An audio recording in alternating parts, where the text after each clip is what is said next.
All right.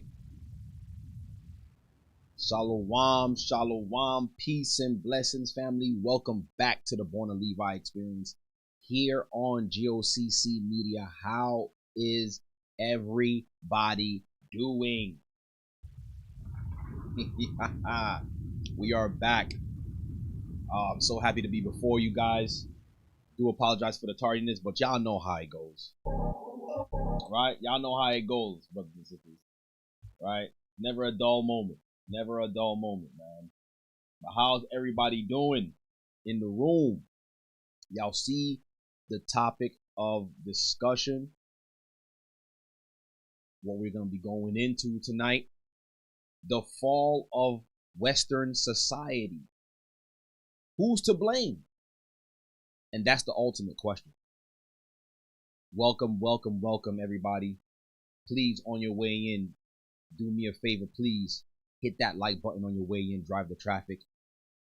Welcome to everybody who's coming in. If this is your first time catching this broadcast on this particular channel, welcome. And also hit that like button on your way in and subscribe. That's I can't forget to mention that. Right? Please subscribe.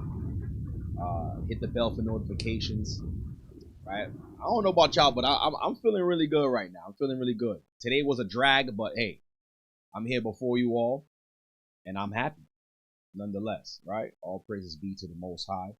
So we're gonna be going into it. Y'all see the topic of discussion: the fall of the Western society. Who is to blame? Starting right now, or should I say coming up next? Let's get right into it.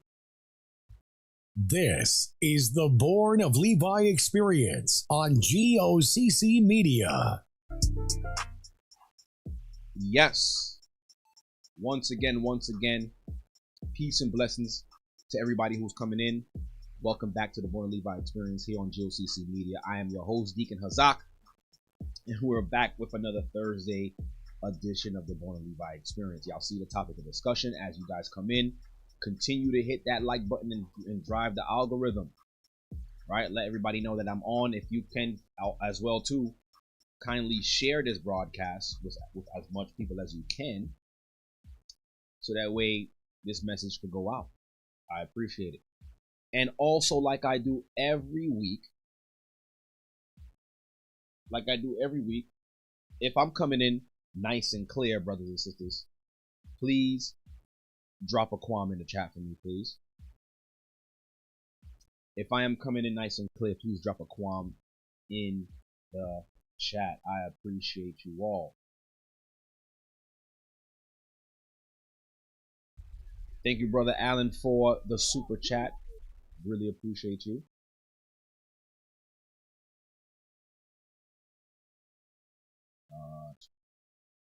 Somebody said, is it just me? I'm trying to figure out what you said. So I'm seeing the qualms rolling.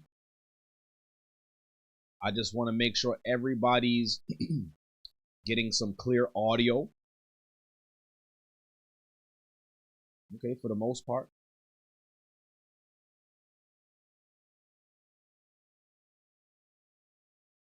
Just want to make sure the audio is coming in nice and clear. All right, I'm getting the qualms. Majority of the qualms is coming in, and it's looking like it's a go. Thank you, Maria G.O.C.C, for the super chat. All praises. She says, so very blessed to have this G.O.C.C ministry and family. Tawada Abba Ahaya. All right. Okay, loud and clear. All right, all praises.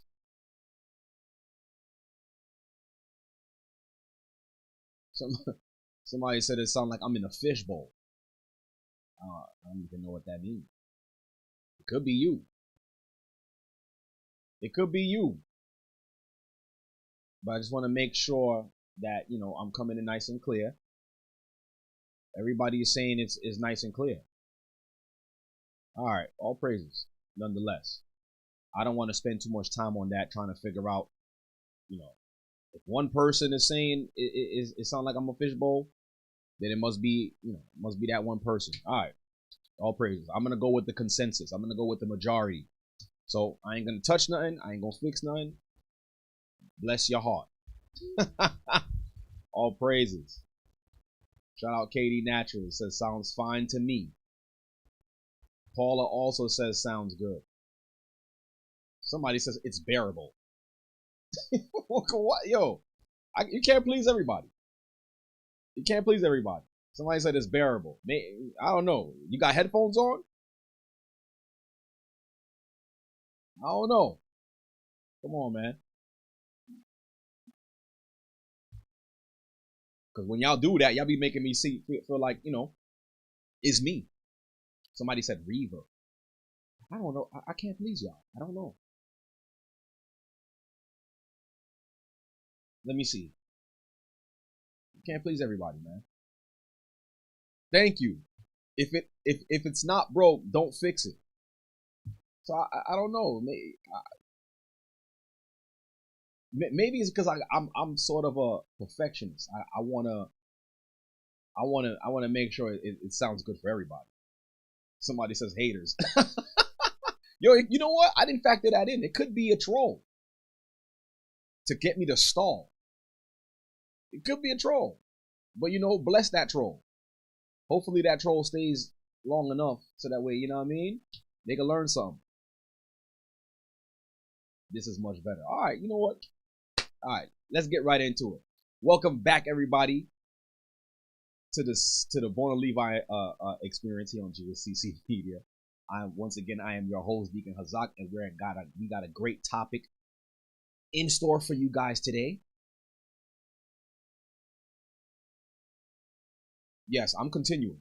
Yeah, I'm not even worried about it no more. See? But yeah, so we got a great topic in store for you all today. Y'all see the topic of discussion. The fall of Western society. The fall of Western society. Who is to blame? And this conversation is such a good one too, because since the Most High started waking us up and we started to realize what's been going on, on the earth, excuse me, especially what's been going on to us without us even realizing, there was a hand against us. And then once the Most High started waking us up, and then we started to really see the ills of the world. Now that we are calling it out and we can see it, we're not the only ones that could see it. We're not the only ones who's experiencing the downfall of Western society. And we're gonna talk, like I said, we're gonna talk about it. And there's a particular video. I'm gonna start with that video first. Though. I'm gonna start with that first. I'm gonna start with that video first because that's the video that I seen that prompted me into this conversation. Because I find it very interesting, because this is what actually gives me or gives us an insight that the word of the Most High can't be denied, right? It cannot be overlooked as that's just a word right there. That's another book. Nah, the prophecies are real, and we can actually see the effects of what the Most High said would come upon the earth in this day and age. Okay, and it's like I was saying. Now we can all see, the world can see how destroyed the Western side of the world, or Western society, or over here in America, how destroyed we really are as a people. And when I say as a people, I'm talking about as a whole. Of course, we know blacks, brown, Hispanics, the natives, we destroyed. Okay? But the rest of the country as well too, all of the inhabitants in the Western world is on a level of destruction because of, and I'm going to put it out there, because of the moral degradation that's been placed in this land. And that's one thing that these people, the so-called powers that be, and we're going to pinpoint these so-called powers that be. We're going to pinpoint them. And I'm going to let you guys be the judge on who they are. I'm not even gonna mention their names. Okay? But one thing that they didn't, I don't want to say that they didn't factor it in, because the way these people operate, they're very calculated. So I'm not gonna say they didn't factor it in. I believe they did factor it. They did factor it in, but they just don't care because of what they understand and what they know the future of this particular place will be. Stubble, left to ruins. So now the question is it too late to fix it? And if we can't fix the whole, what can we do to ensure that the next generation doesn't experience or don't continue in that same downward spiral of degradation and immorality? That's the only thing we could fix right now. Because as far as fixing the whole country as a whole, we're not doing it. It's not going to just be one man. And I believe that we've gone so far away from God or from the Most High that there's no way that we can gear the nation back into following God or a God or whatever the case is. Because I put it like this: when you guys look at all of the other societies or all of the other nations or countries throughout the four corners of the earth, they're all governed by a particular religion, right? Over there in Europe, they have the Pope. In the Middle East, they'll have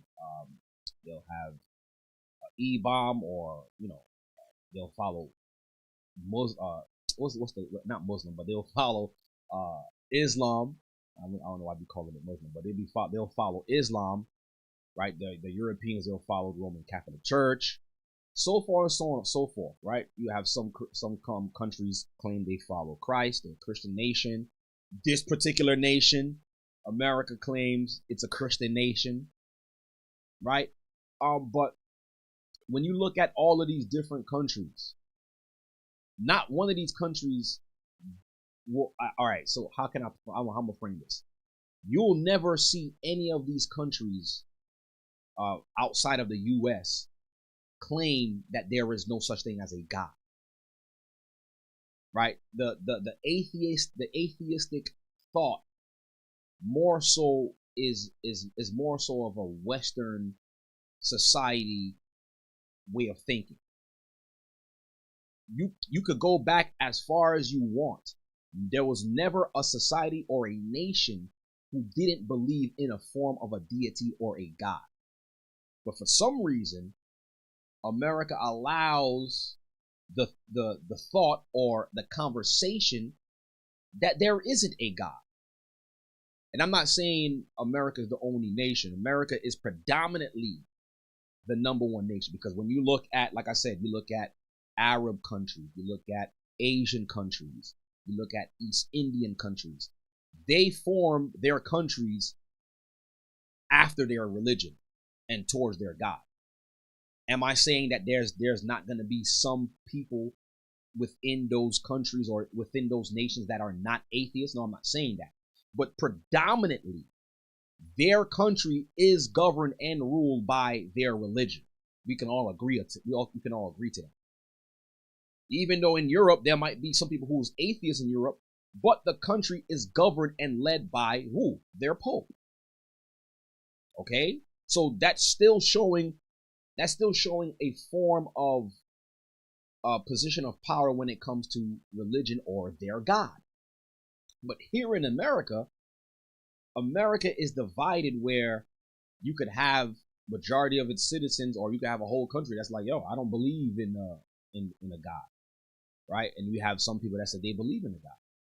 But that whole thought process of, is there a God or isn't there not a God, that's a Western way of thinking.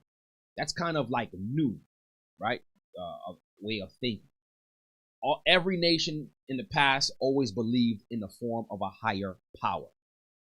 So now when you look at the structure of America and how it was built and how it is today,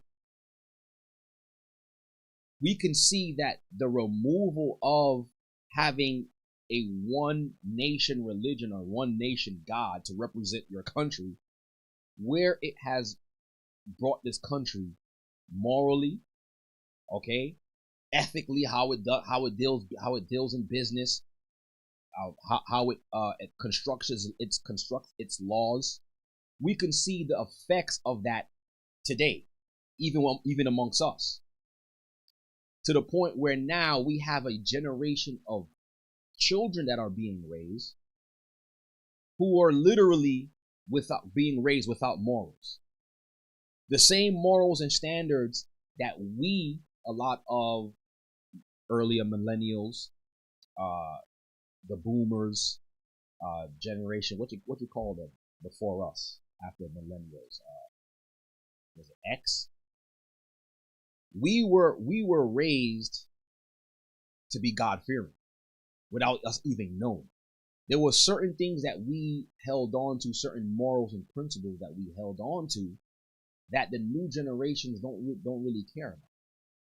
And it's to the point that we could see it, how it's spilling over when we see the whole transgender movement, LGBTQ, how Gen Z actually operates in the public, no regard for adults, thinking that they could do everything by themselves. But that was, I believe, and we're gonna see it, through certain examples today, that this was strategically done to bring this country to a state of immorality and deprivation, to where the other countries around the world would actually want nothing to do with it. And it's all aligned with Bible prophecy concerning how, when you read in the book of Revelations, how eventually the 10 horns that actually set up this country will begin to hate what they call the whore. They will begin to hate her. They will plan to do away with her. But that's all prophetic, right?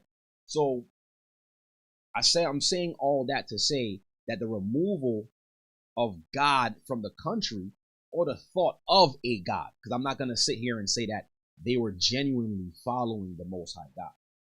I believe at one point in time, there was some who believed that they were following God or the Most High God, and there were some that outright knew they were Masonic and they were satanic to its core.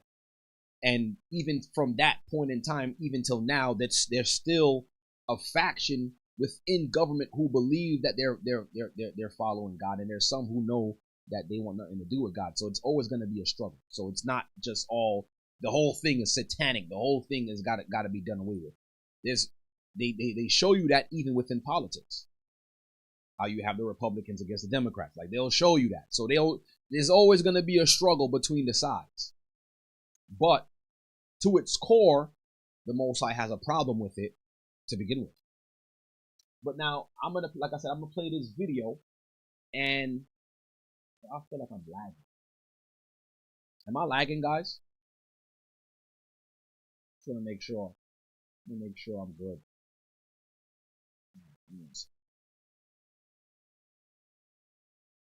Am I lagging, guys? Hope I'm not lagging. All right, thank you for saying no.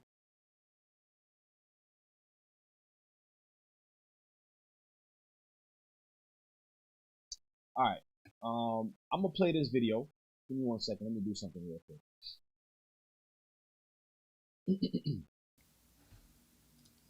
All right, so I'm gonna play this video, and this video, I'm gonna attempt to pronounce her name. Let me put it on the screen. I don't even know her. It's Catherine Burbelsing. Listen, I didn't give her the name, but Catherine here. And I seen this video earlier today, and as you can see, the title, it says how white guilt is destroying our children. White guilt. right? But like I said, she made some very valid points in this video.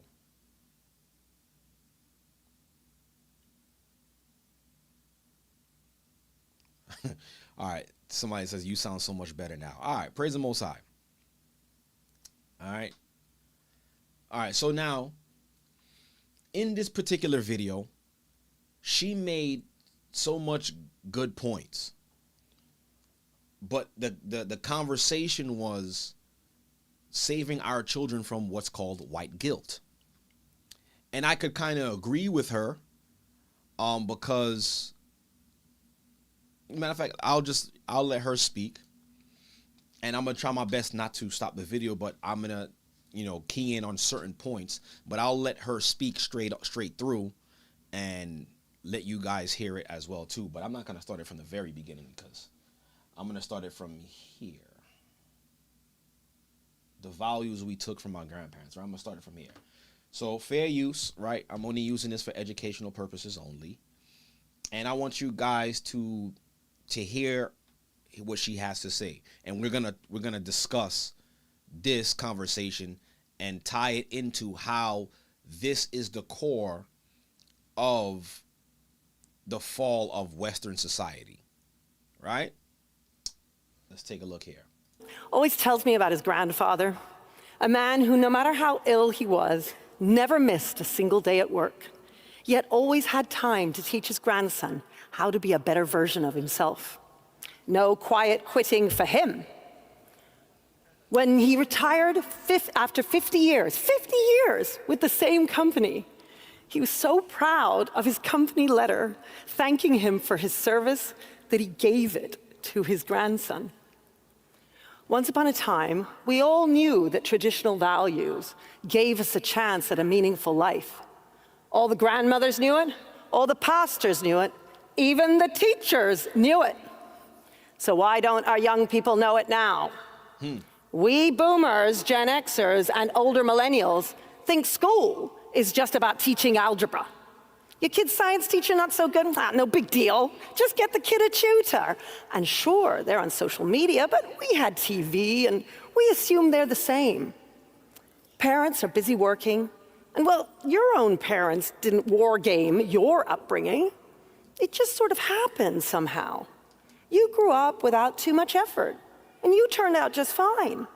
You know the difference between right and wrong. So why would you war game the upbringing of your own children?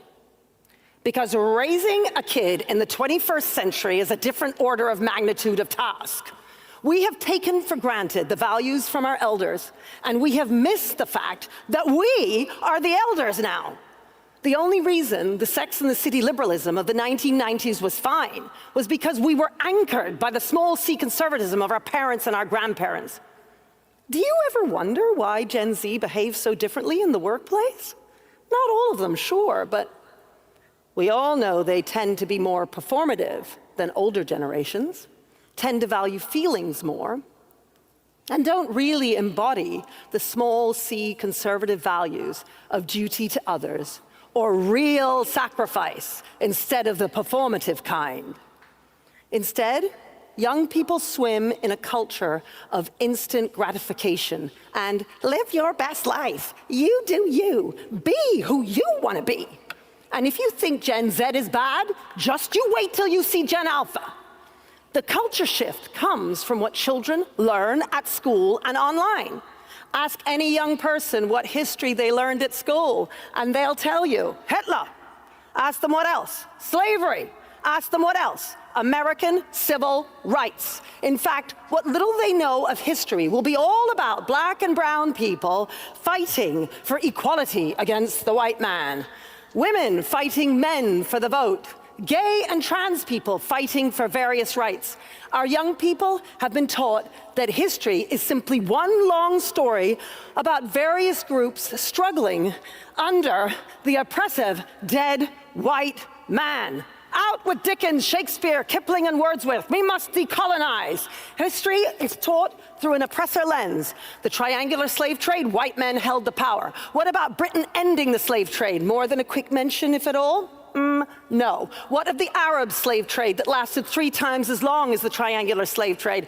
No. Okay, so GCSE history in Britain is often taught as migration through time. So the idea that Britain has always been a land of immigrants is embedded in our children's heads.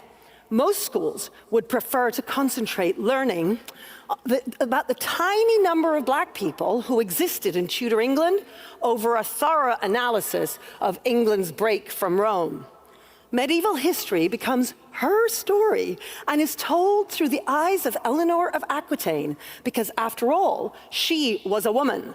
Not to mention weeks on King Mansa Musa of Mali, because he was a black Muslim. His bearing on British institutions, laws, and faith is non-existent. And the fact that he is said to have been the richest man in history, thanks in part to his massive slave-owning society, is a detail somehow that teachers rarely ever teach. But it isn't just our schools. It's our general culture, too.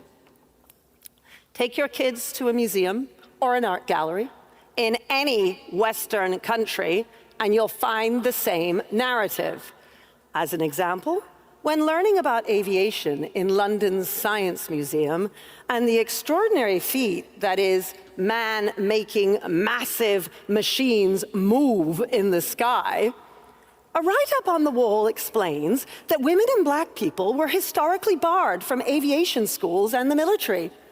Similarly, James Watt, the man who invented the steam engine and is considered the founder of the Industrial Revolution, has a write-up on the wall explaining that his early career involved slave trafficking with a bonus analysis of the whole of Britain's complicity in the slave trade. They flatten the entire human story and all of its complexities into the narrative of oppressor and oppressed, leaving young people unable to see the world in any other terms.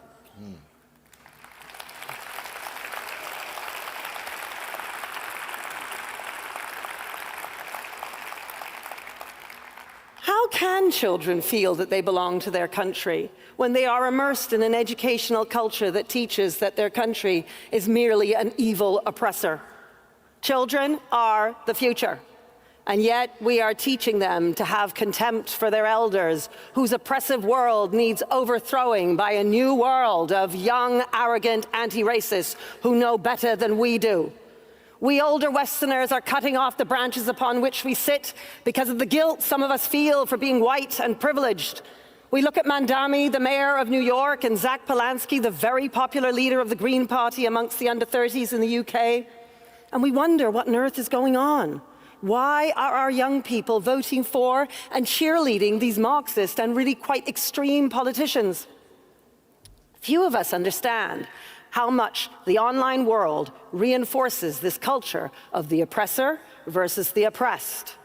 Victimhood saturates every video, whether it's about a foreign war, transphobia, or racism, and white guilt lingers everywhere. It should not come as a surprise that our young people's moral core does not recognize complexity or nuance. They have been formed by school and the online world to make one judgment only: oppressor or oppressed, good or bad, and they are desperate not to be seen as racist. We see this most starkly with our young police officers. Well, I'm here to tell you, that's on us. We don't care about childhood, and then we wonder why our children have imbibed the wrong values. At my school, Michaela, developing traditional moral character and defending our inherited tradition is at the center of what we do. Now, being a teacher, I've got some homework for you. I want you to live your lives by the small c conservative values that were instinctive to our grandparents. Be brave and put away your lifestyles of anything goes. Saving the West ain't easy, you know. And then you need to narrate those traditional values openly with your children, your grandchildren, your nephews, your nieces, as if we're going to war. We need...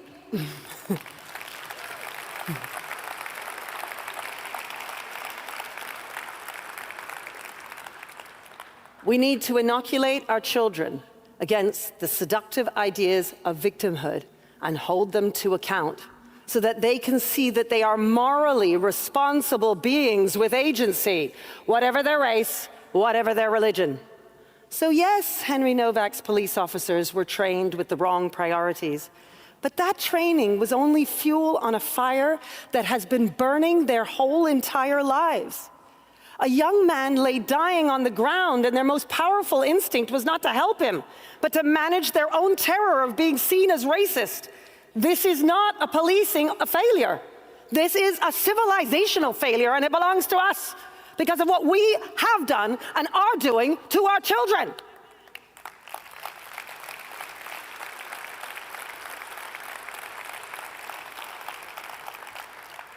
I talk about all of this and more on my new podcast coming out in August. And it's called Strictly Education, for parents, for teachers out there, and you can find me on YouTube. We all need to be brave enough to teach children a sense of duty and service, love of country, gratitude over entitlement, hard work over laziness, forgiveness over vengeance. And our children will reject the oppressor and oppressed narrative instinctively. They will know in their hearts that dignity comes through owning one's moral agency, through being responsible and sacrificing for the betterment of the whole. Schools matter. Families matter. Children matter.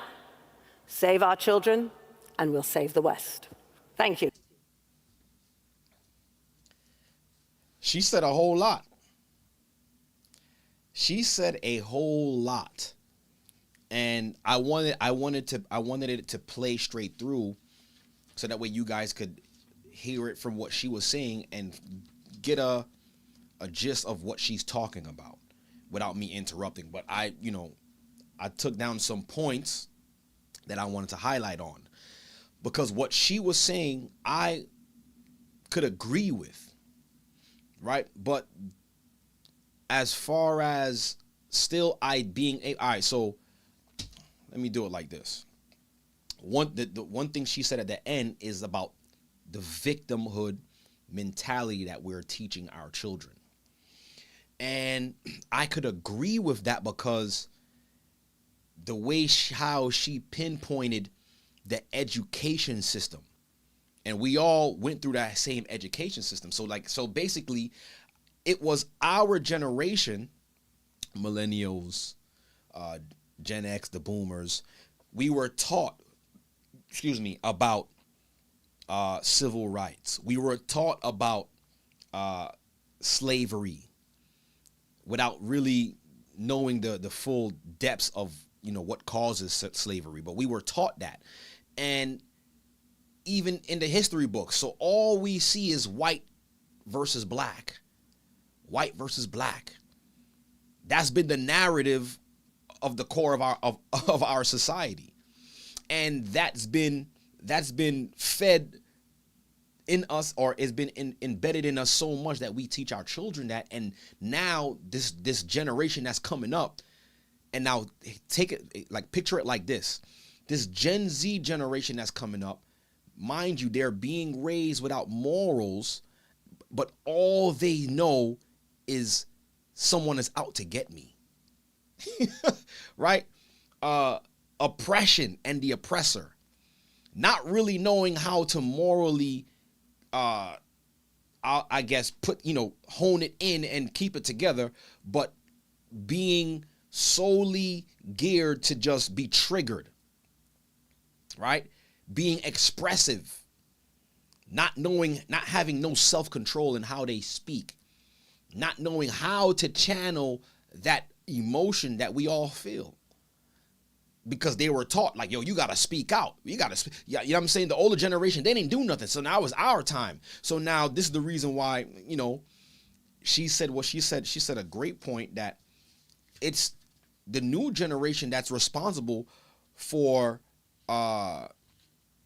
voting in Marxists, or people that have Marxist ideologies into government, because they want that radical change, but not really knowing the depths of that radicalism, right? One thing she said, traditional values one thing that she pinpointed I want to highlight, she said traditional values from our parents and our grandparents gave us a better meaning of life. And I believe she hit a nail with that one, because those same traditional values that a lot of us was raised under are not being put into this next generation. A lot of them, like, I was raised going to church, being forced to go to church even when I didn't want to, but I had a level of or I had a structure where I understood, okay, I'm supposed to be a certain way because I go to church. But this next generation, they don't have that, because we were the generation who felt oppressed because we had to go to church, and our parents forced us. So that now we have children and we like, you know what, I'm not doing that to my kids, not knowing that those core values was what was making us the people that we are today, that had values, that had morality, right? She also said, we have taken for granted the teachings of our elders. And that's a big one right there. And mind you, she said all this because she's over there. I believe she's in the UK, I believe. But she's saying all this because she's noticing the fall and the destruction of Western society. Majority of what's happening right now is you could usually more than likely you find that happening in the US. That's not really happening overseas like that. But what's happening here usually trickles from inside and then goes outward, and then the rest of the world see, and then that's why you see the other Gen Zers on the other side of the world start to try to copy what they're seeing as far as being liberated, and how the young people here are doing it. They think that they could do it over there, but it's more deeper than that. What she also said, yes, this is a good one. She also said that history is all about, like, from what we've been learning, history is all about the struggle of the oppressed. Is about the struggle of the oppressed, being oppressed by the oppressor, right? And that's a mentality that a lot of us have, which generally break down or boils down to victimhood, being a victim, saying something like, yeah, I can't do this because the white man did this, the white man did that. Yeah, the white man do certain things, but does that mean you can't do anything? So that level of thinking, we've actually gave that to the next generation, and that's their product of what we see right now. So we got to actually take blame for that. Look, what else? She also said we're teaching the kids oppression. Yeah, they can only see life from an oppressor or oppressed point of view. This is the reason why they act out. And when she said that, I'm looking at it and I'm like, yo, when we see like these people who identify themselves outside of their assigned sex at birth. I seen a video of this guy. He was a male, and police was called, and he started screaming at the police. And the police officer told him, like, yo, you're going to have to calm down. All right. If you don't calm down, I'm going to have to put you in cuffs. And he's screaming. And the cop says again, and the cop says, sir. And then he just went ballistic. I am not a sir. I'm a she. And just started going crazy. But I'm looking at this person that's doing that, even though I know that person is dealing with a mental issue. That's something that was breeded through the society that we've taught them. This whole ideology came from the schooling system that we came from. So here it is, this new generation is being raised, or they're now in, in society, operating in society, don't even know how to control their being, don't even know how to control their their physical body, like what they're feeling at the time. They just want to act out. That's a product of being taught this education that we've been taught this whole time, but we don't see it that way. And I'm sitting here listening to her, and I'm like, yo, this is so diabolical on so many levels. Like just think about it, guys. For years, right? For years, we've been taught about segregation, slavery, oppression. That has something to do with how we are today psychologically, right? She also spoke about how different it is to be raised in the 21st century than it was for our grandparents, right? They were conservative by instinct, right? They had morals. They knew that they had to do certain things. This next generation don't have that. They lost that, right? It's basically getting that instant gratification, not wanting to work hard for not saying that they don't work hard or they don't want to work hard. I'm not going to make that a general statement. But we can see a pattern with their work ethic when it comes to how Gen Z operates. We can see a pattern here, right? What else she said here?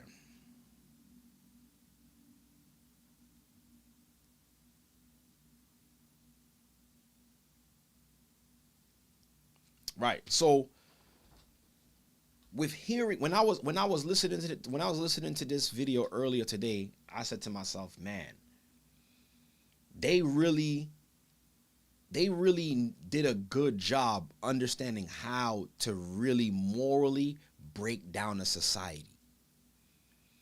Like psychologically, they they don't even have to, like, they didn't even have to do it on a physical, where forcing people or putting a gun to someone's head and be like, yo, you better do this. They did it by feeding you a certain level of information and making you make the choice in the long run. This is a calculated effort to bring down the Western world, but it's crazy when you really think about it. Matter of fact, let me put this on the screen as well too. So I'm gonna come back. Nah, that's it on this video right here. I want to show something here, and I always talk about this. Let me exit full screen.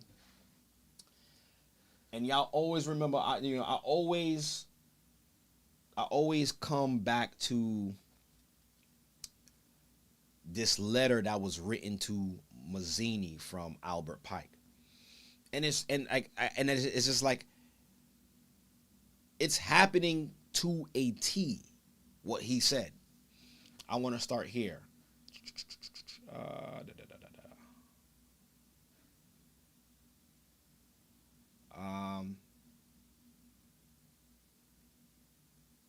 Right here. All right, right here. I got to do it from here. All right. I'm going to start from here. All right. I'm going to read this. Start from here. So it says here, I hope you guys can see it. Let me see if I can make it bigger. All right, right here. Now I lost my place right here. All right, during the second. Right? So it says, during the Second World War, international communism must become strong enough in order to balance Christendom. So there's something about the Christian faith or believing in Christ that they had to put it in check, so that way they could eventually eradicate it. Right? The balance of Christendom, which would be then restrained. Where am I? Which would be then restrained and held in check until the time when we would need it for the final social cataclysm. So they understood, or they knew that they would create an event that would decay the fabric of the social standard of the United States of America, or maybe the world. Okay? So they was going to use an event to bring on the final social cataclysm. It says the Third World War must be fomented by taking advantage of the differences caused by the agitator, which is of the Illuminati, between the political Zionists. Keep that in mind. The political Zionists. The political Zionists are those who believe that the Jewish people should have its own state. The state of Israel should exist by any means necessary. Those are the Zionists.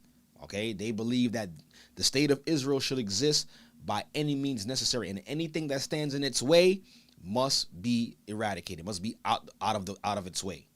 Right? So by the political Zionists and the leaders of the Islamic world. Okay? The war must be conducted in such a way that Islam, the Muslim Arabic world, and political Zionists, the state of Israel, it says here on the top, you probably can't see it, but it says mutually destroy each other. And we can see how that's happening as we speak. Okay? And it says, meanwhile, the other nations, once more divided on this issue, will be constrained to fight to the point of complete physical, moral, spiritual, and economical exhaustion. We shall unleash the what? The nihilists and the atheists. And we see them being unleashed. We see them, it's happening here in the Western world. And like I was saying in the beginning of this conversation, that's more so of a Western philosophy, being atheist. You could look into history. There's never been a nation who thrived their nation and said that there was no God and didn't back their nation by a particular God, right? And it says, and we shall provoke a formidable social cataclysm, which in all its horror will show clearly to the nation the effect of absolute atheism, origin of savagery, and of the most bloody turmoil. So once they bring upon this social cataclysm, they will start to understand the terror or the horror of complete atheism. They'll start to understand, like the world will start to, or the Western world, I should say, would understand like, yo, that was a horrible decision that we became atheists. But as he's saying it in this letter, they're the one who's put into play as saying, yo, just be atheists. They unleashed the atheists and the nihilists. But they done that to show the people like, yo, you can't be completely atheist. It doesn't make any sense. Look at your society. Look at the social cataclysm. So it's gonna cause people to be like, yo, you know what? Maybe we need to rethink this, right? Maybe we shouldn't be atheists. That's basically when you break it down. You see? I'm gonna read it again. It says, and we shall provoke a formidable social cataclysm, which in all its horror will show clearly to the nations the effect of absolute atheism. So whatever nation they are targeting, the Western world, and I'm going to say America at this point, they will use America as the guinea pig or as the test subject to show the rest of the world like, yo, look at where your nation will become with complete atheism. And I believe this is what will tie into the other nations also hating the whore of Babylon, because what nation has ever been established without being backed by a God or following a God? So they're going to use this place as an example to show the rest of the world, this is what happens to your society when you remove God from the society. But that's the play that they're doing, though. They're orchestrating it. It's diabolical. But we can't sit back and act like we didn't know that this was going to happen. It's in scripture. It's prophetic. It's prophesied for this place to be destroyed. But now we can see the actual workings of how they're bringing it down. It's a mastermind plan.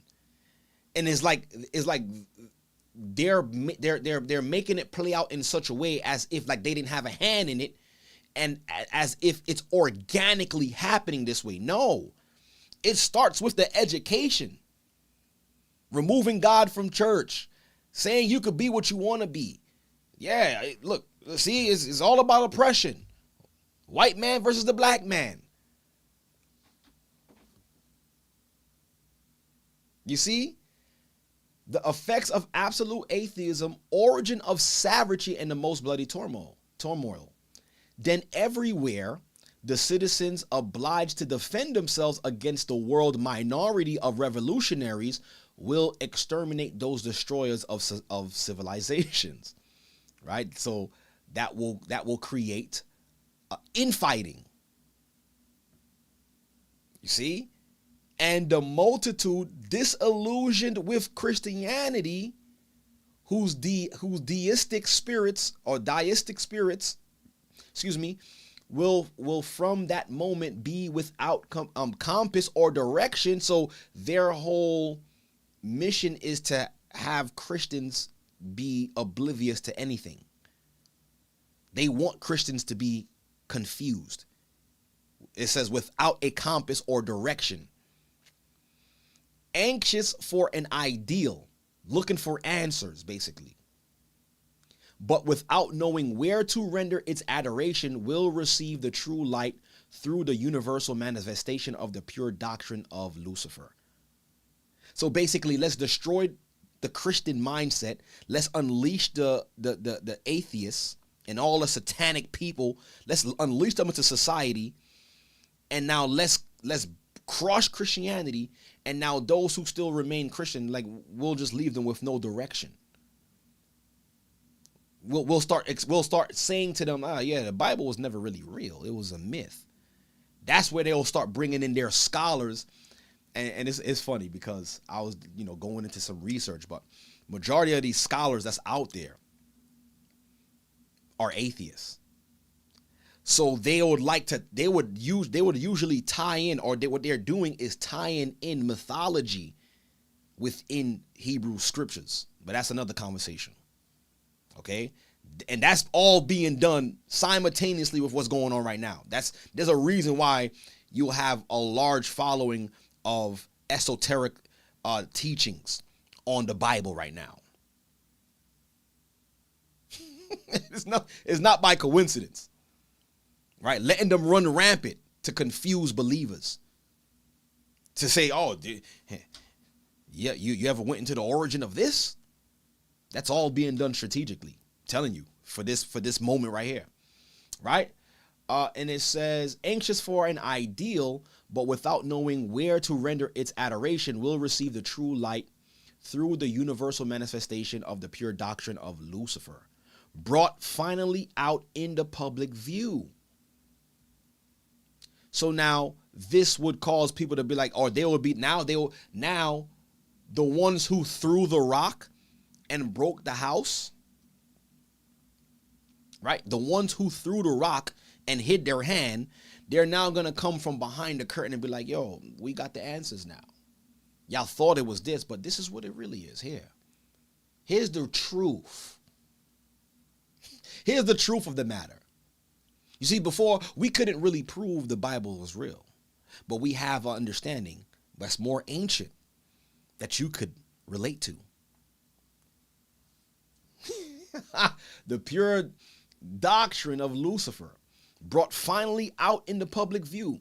This manifestation will result from the general reactionary movement, which will follow the destruction of Christianity and atheism. So they want to destroy both of them at the same time. Because atheism, like I said in the beginning, there is no society or nation or country that was ever ran and was sustained through the understanding of not having a God. So that was done to confuse Christianity, to have them debate and fight. The same way how they have the Zionists fighting against the Islamic world. It's all the same. It's all the same mess. See, both conquered and exterminated at the same time. So this is a plan that none of us could have ever calculated without understanding what's going on in this world. Without us waking up and knowing that, all right, there's something really wrong with how we've been living, right?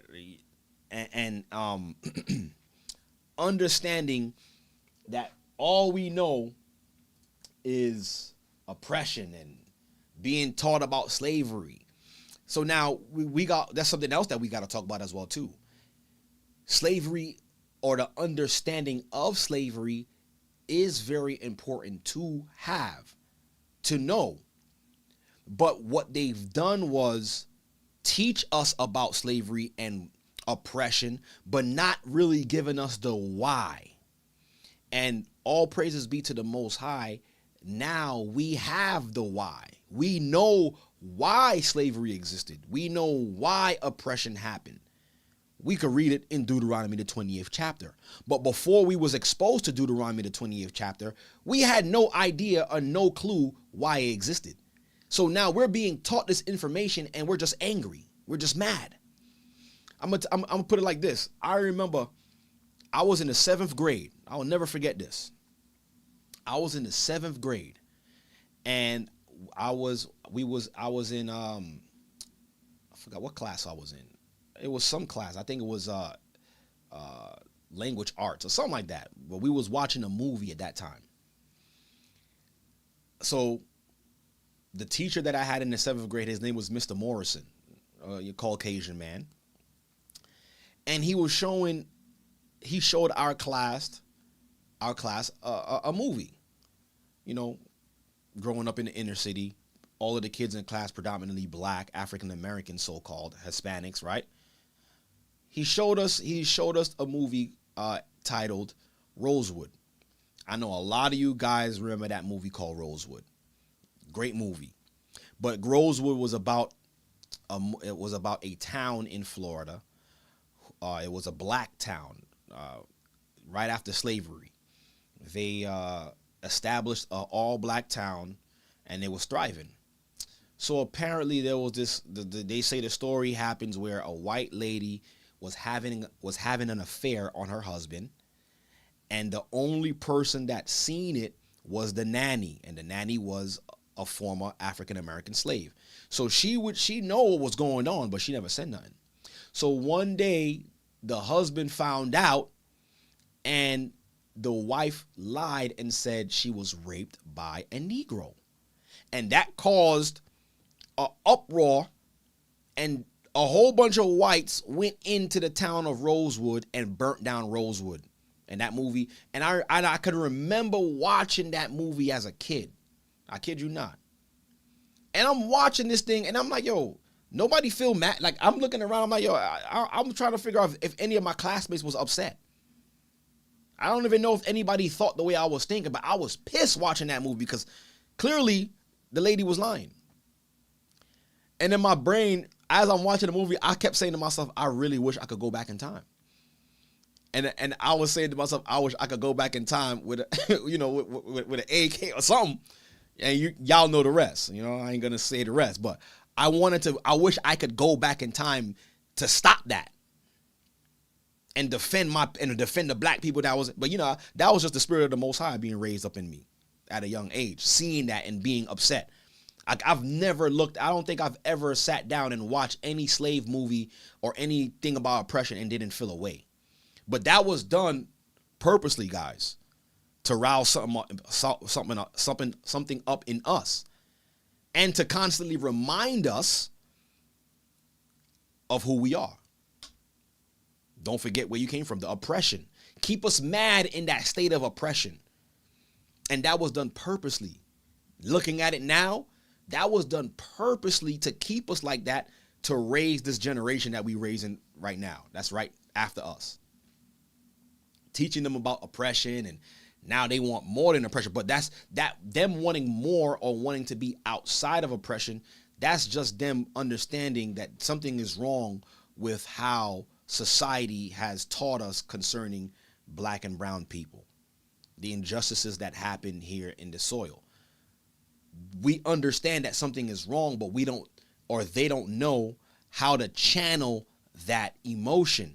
And that was done strategically. Give us the end result, but never teach us why that happened. But like I said, it wasn't until we found this truth and the Most High revealed to us why it happened. So now it's not that much of a sting anymore, because now I understand and we know why we went into slavery. I can rationalize it now. It's now justified in my mind. So now I'm no longer taking the stance of a victim. I'm now taking the stance of someone who's trying to rehabilitate themselves, not pointing the finger of what they did, but now self-reflecting and saying, okay, this is where I went wrong. This is what I did wrong. This is where we went wrong. What can we do to fix it? But guess what? Not everybody has that understanding, guys. So this is the reason why we have a generation of people who just feels that their backs are against the wall, but not knowing the why. And that's the most important part of knowing the why. Okay? So so now that we understand that, we also got to speak about that there is a necessity to know what's happening to us. It is a necessity. Yes, we shouldn't stay in that level of victimhood, but two, we also need to know the hand that is against us. So it's not that we're just being fed lies or whatever the case is, or we're being fed a narrative. The narrative that we're being fed is a true narrative, but what if there was a hand that is forcing the issue? And that's that's what we can identify now without being upset and being like, you know what, the whole, screw this, everything is off. Matter of fact, we gonna march, we gonna fight. Nah. Now that we know that there's an actual hand behind our fall, now we can operate accordingly and counteract what they're doing, rather than just being upset individuals and being hateful, right? So that's what we can identify. But we all know that, the rest of the world can't do that. So that's why we see the tensions that we see right now on earth right now, because they don't have the why. They can see, yes, this is what's happening, but they don't have the why.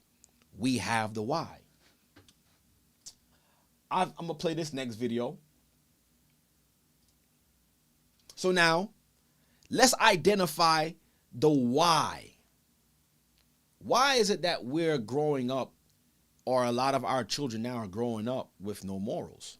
If you look in America today, a lot of people, a lot of young people are not growing up under the same standards that we were raised under, right? So I'm going to play this video right here from an artist called Young Miami, right?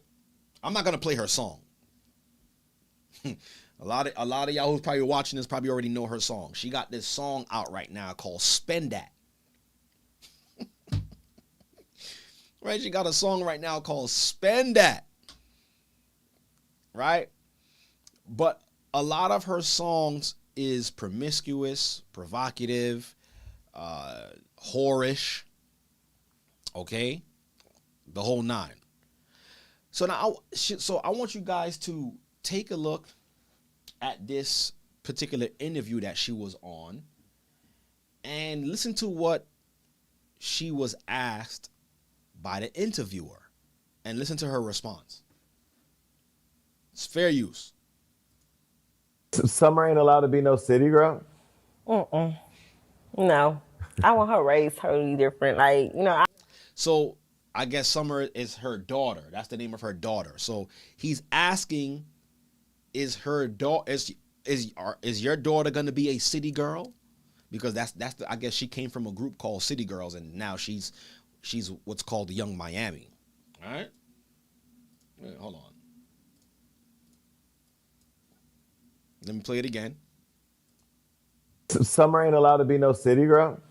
No, I want her raised totally different. Like, you know, I don't even want her to even see the light of day like that. Like, I really want her to just be like, you know, like level-headed, a schoolgirl, and just on a whole nother wave. Like, She said she said her daughter is not gonna see that side. She want her daughter to be a schoolgirl. you know, I kind of was raised different, so I don't want to raise her up how I was raised. So She said, I was raised different. I don't want her being raised how I was raised. you know, I'm a city girl, ain't nothing wrong with it, but I don't want that for my daughter. She said, I'm a city girl and ain't nothing wrong with it, but I don't want my daughter being raised like a city girl. So that's the contradiction. And I genuinely do feel bad for this sister, because I know that because she made a lot of decisions and a lot of choices, and she's built this life that she's built for herself, she's suffering a level of destruction the same way how we suffering as well too. That mental destruction that she's under, that's real. She was taught this and she gave into it. This lifestyle was presented to her and she's a product of it. But by her saying that she doesn't want her daughter to be raised like that, that's telling me that she knows there's something wrong with how she's living. She knows it. So it's okay for you to present this information to all the other young women in the world, but it's not good enough for your daughter. So that goes to show that there is a hand that is moving the pieces and telling these artists, no, if you want to sell, this is what you're going to have to do. And she's not trying to mess up her money, but, you know, this comes with the destruction of her people. So it's like she's weighing it in the balance. Okay, destroy my people, feed my family. And this is the choices that our people have been left with in this entertainment industry. Destroy my people or feed my family. Let me play it again. Let me play it again. Called, what is this? What is this? What is this? Hold on. Let me get these. I don't even know what. Yeah, demonic. All right. Let me get that video back. I don't even know where it went. Let me get it back for y'all. Continue, hit that like button. Right here. All right, right here. Let me play it back. Look at this. Play it one more time. Summer ain't allowed to be no city girl. No, I want her raised totally different. Like, you know, I want her raised totally different. She ain't gonna be no city girl. I don't even want her to even see the light of day like that. Like, I really want her to just be. See, I don't want her to see anything like that. That's so sad, yo. But this is what you're portraying. You're portraying this to destroy women for generations to come. But you don't want your daughter seeing that?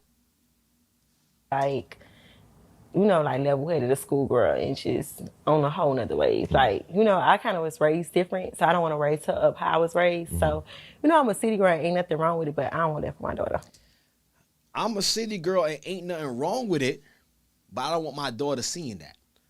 I mean, if ain't nothing wrong with it, why not have your daughter be a city girl? That's because deep down within her, she knows what she's doing is morally wrong, is destroying women, is making women become whores.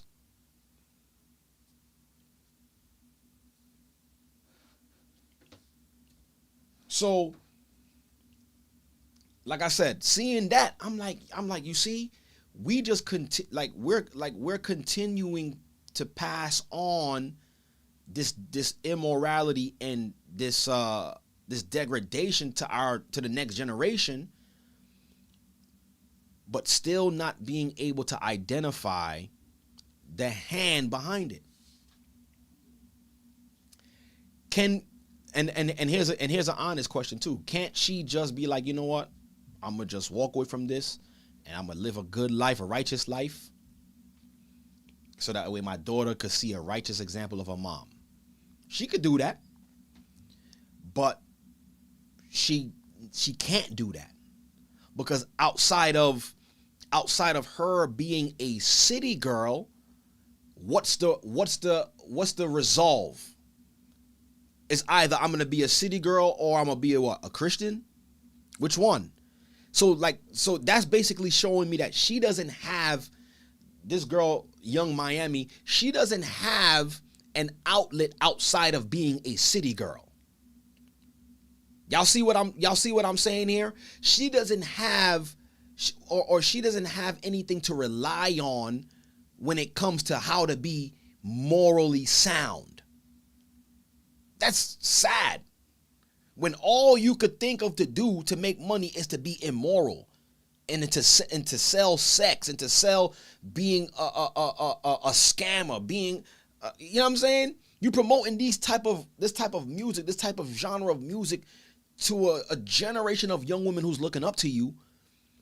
But and you know it's wrong, but you don't have anything else to fall back on to be like, you know what? If I don't do city girl, what else am I gonna do? That's how you know the level of her thinking has been destroyed. And she's an example of that. Yo, I gotta go out here and get it, because you know, we've been slaves. I don't need no man. And that's another tactic too, saying that you don't need a man. You just basically saying you don't want to. You don't want to be obedient. If that's the case, you're talking about something. I don't need a man. You might as well say, I just don't want to be obedient. You might as well just say that. But you could see that there's a level of this. There's a level of destruction there in her mind that can't allow her to be anything outside of a city girl. Because what's the contrast of outside of city girl? To be a follower of the Most High, follow Christ, have a good moral life. There's no morality there for her to draw from. So it's like, you know what? I'm gonna continue to be a city girl, but there's something in here that she knows my daughter's not gonna be no city girl. But the question is, how are you going to stop that, city girl? How are you gonna stop it without giving her morals? And the question is, where does morals come from?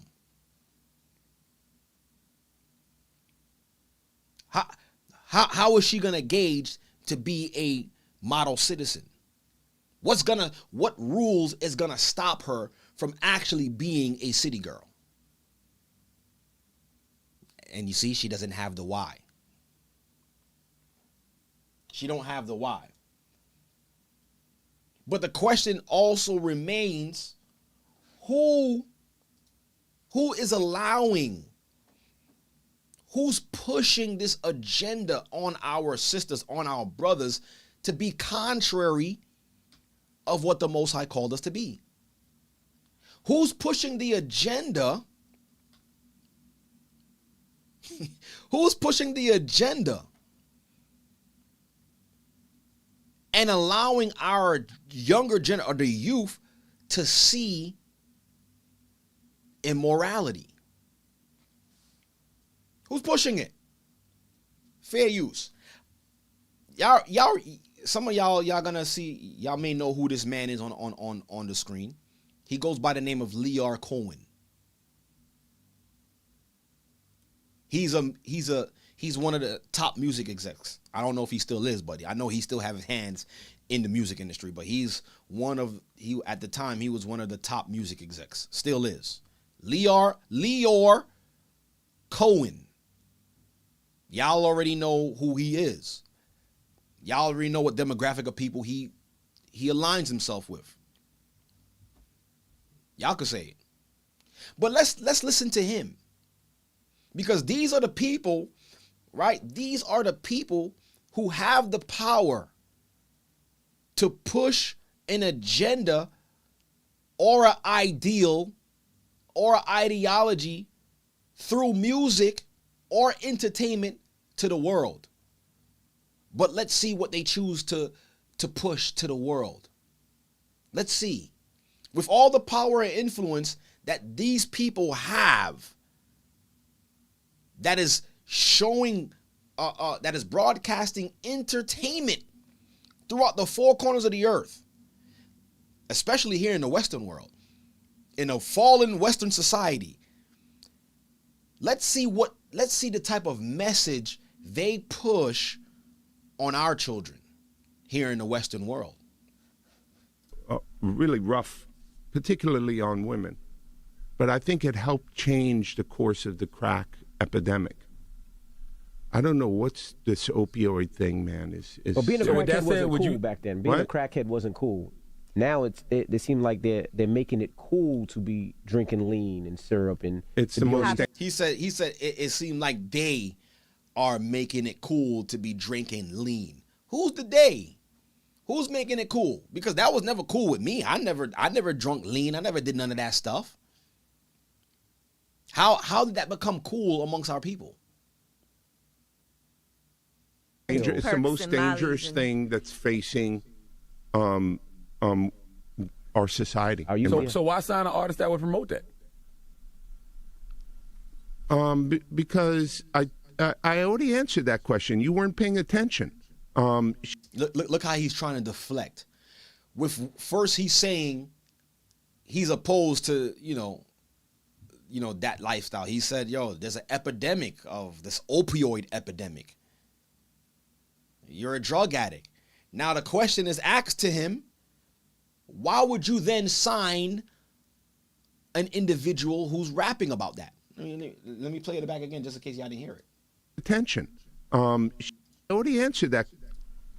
Our society. So why sign an artist that would promote that? Why sign an artist that would promote that?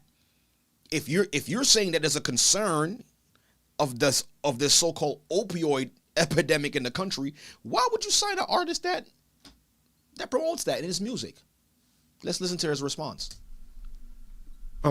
Because I already answered that question. You weren't paying attention. What? She asked me talent or issues, and I said talent. But I have to. I can't give up on people. Don't you think that's hypocritical though? I can't give up on people. Like what are you even saying right now? What? And then and look, Charlemagne asks a great question. Don't you think that's hypocritical? You don't think that's hypocritical? You're saying it's opportunistic. Yeah. I got people to feed. I got a business to run. I got people to feed. I got a business to run. So it's about money. So they'll push an agenda because they know it's going to sell. But behind that pushing the agenda, of course, they'll make money off of it. And they know they'll make money off of it because they know that the state of our people's morality is so low, they'll accept anything. They don't care.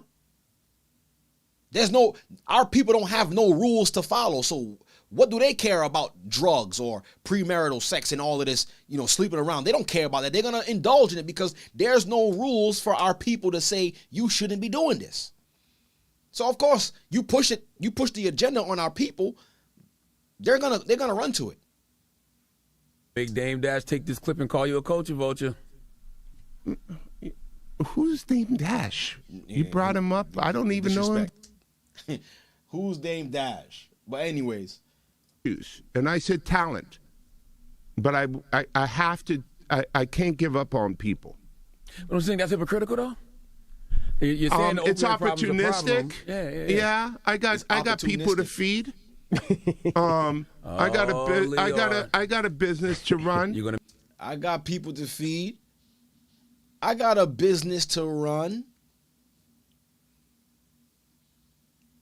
So now when you see an artist like Young Miami say the thing that she's saying, it's telling you that this is what the industry is pushing.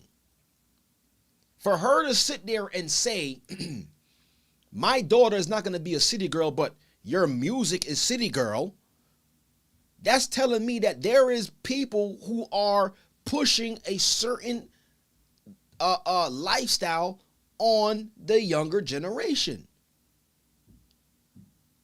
Because they have enough money and wealth and power to push a more positive message.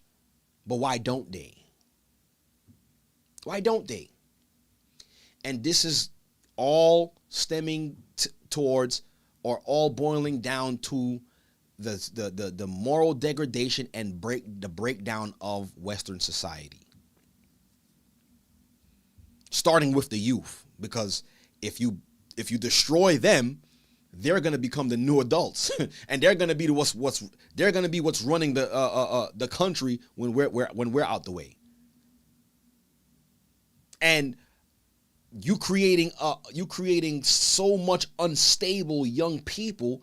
What country is going to be left for them to actually run if they don't destroy themselves first, or destroy each other first with their views and ideology? That's basically showing us that there is going to be no country to run. Look at the generation that's coming up after us. What they're destroying each other right now through the music, gang violence, opposing views. They can't even rationalize their feelings and speak normally when people is addressing them. So what country is going to be left for them to actually run if they get a chance to run it, if they don't destroy themselves first? They're already showing us how they're already dismantling this thing.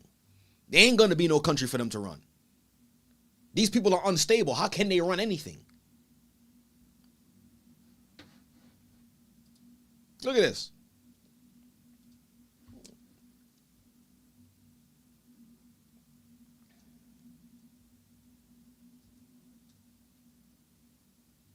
Look at this.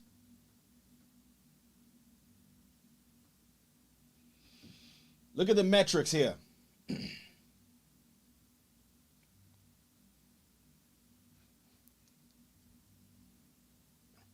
I put it on the screen so y'all can see it yourselves. Who's the hand? Who's the hand behind the decline of Western society? The numbers speak for itself. Because I don't have enough money or ingenuity to reach millions of people. I can only reach as much as this platform allows me to reach right now. So my level of influence is not as big as what these people can do. Okay, like, listen, this is a publicly used website. Okay, Grokpedia. This is the information that it provided for me. So look here, look where it says the metrics for where it says the Hollywood studio founders from the 1910s to 1920s. The Jewish share was 100% of major studios. So from 1910 to 1920, Hollywood founders had a majority of 100% share of Jewish owners. The metrics right here. U.S. population share was only 2 to 3%. Top studio executives in 2008, 100% share was 100% was Jewish share. 2% was the U.S. population. Hollywood execs, managers, and agents, 20% was the Jewish share, and 2% was the U.S. population.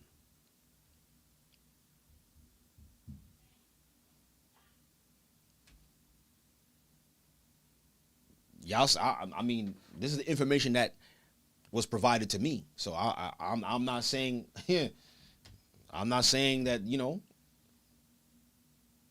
they saying it. Look at this. This Forbes. This Forbes magazine. This is their information. I didn't create this. The world's Jewish billionaires. And this was of 2005. So, sorry, 2025.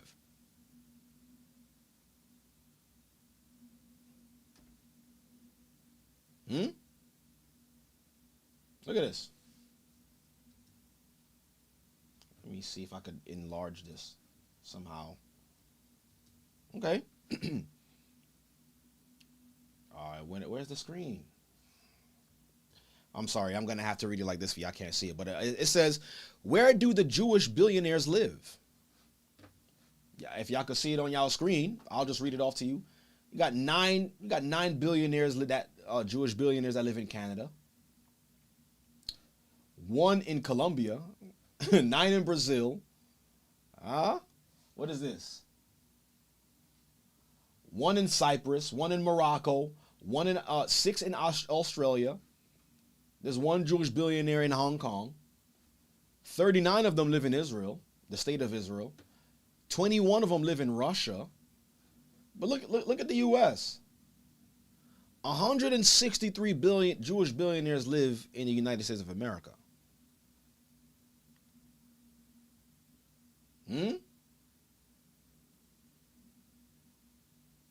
Look at all the billionaires worldwide.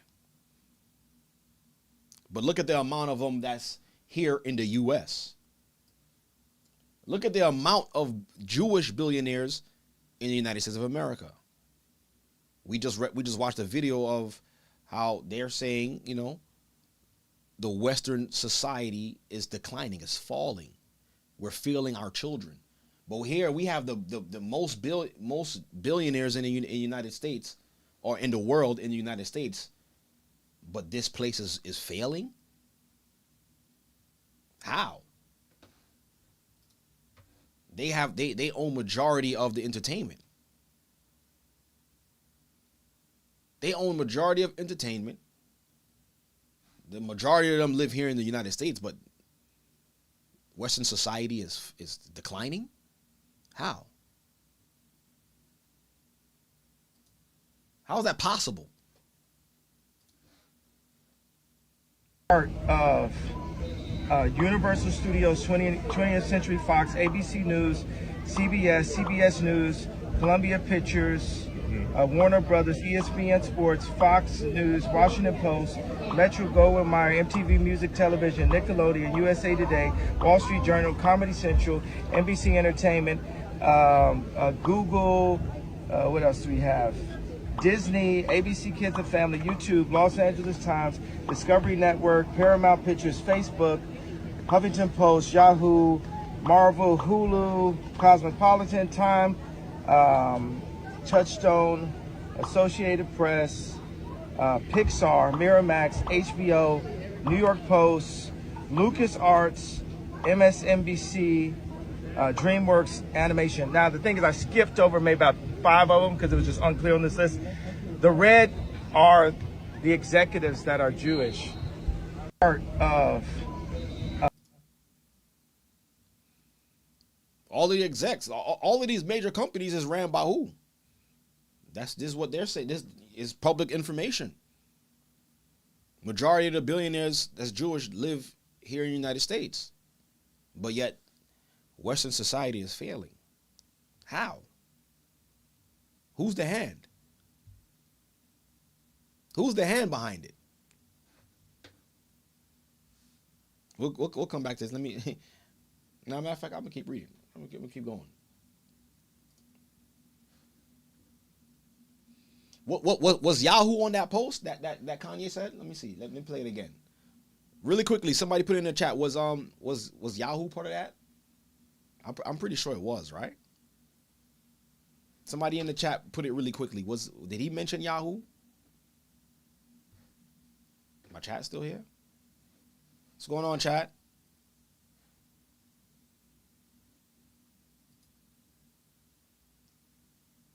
I want to make sure that I'm still on.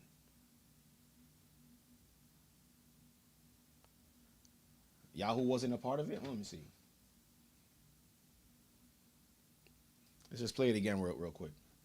Universal Studios, 20th Century Fox, ABC News, CBS News, Columbia Pictures, Warner Brothers, ESPN Sports, Fox News, Washington Post, Metro Goldwyn Mayer, MTV Music Television, Nickelodeon, USA Today, Wall Street Journal, Comedy Central, NBC Entertainment, Google, what else do we have?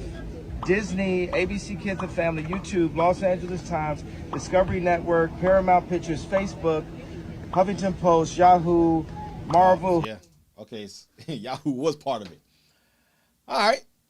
Which this now it makes sense now when I go into this article, because this is from Yahoo News. This is from Yahoo News. And Yahoo News is what? Is owned by who? He just said it. So look at this. Post claim Netanyahu once said, America is a golden calf and we will suck it dry. And they're saying there is no proof. They're saying there is no proof that he said that.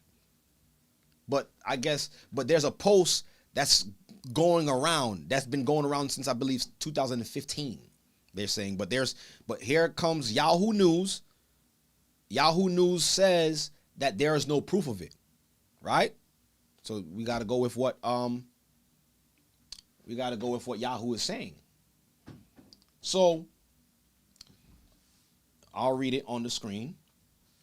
It says, since at least 2017, a quote attributed to Israeli Prime Minister Benjamin Netanyahu has circulated online in which he purportedly said, this and end quotes, they're saying this is what he said, right? He said, America is a golden calf and we will suck it dry.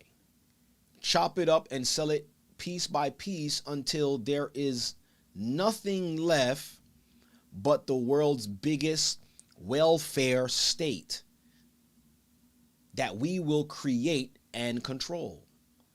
This is what we do to countries that we hate.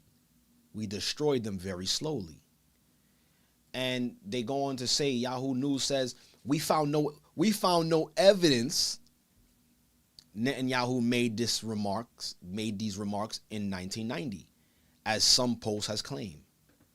The quote appeared to have originated in 2015 in an article published by a questionable website called Veterans Today. The website was has a reputation for spreading anti-Semitic conspiracy theories. A disclaimer on the website also stated it cannot guarantee absolute validity. So Yahoo News came and said, because this comment has been, or this Netanyahu's post started resurfacing again, and Yahoo News came to the defense and said, yo, this is not even a real post. Okay? This is not, we can't confirm that he said this. But who owns Yahoo again? According to what Kanye just brought out. It's so this is the full quote. It says, if we get caught, they will just replace us with persons of the same cloth. So it does not matter what you do. America is a golden calf, and we will suck it dry, chop it up, and sell it off piece by piece until there is nothing left but the world's biggest welfare state that we will create and control. Why? Because it is the will of God. And America is big enough to take the hit so we can do it again and again and again. This is what we do to countries that we hate. We destroy them very slowly and make them suffer for refusing to be our slaves. Quote unquote.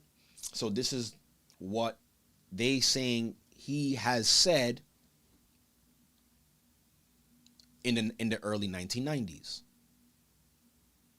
And Yahoo News have come to his defense and said that There is no proof that he actually said that.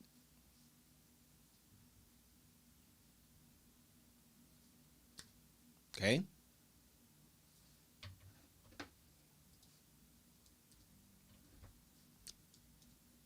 On to the next piece. Y'all seen this?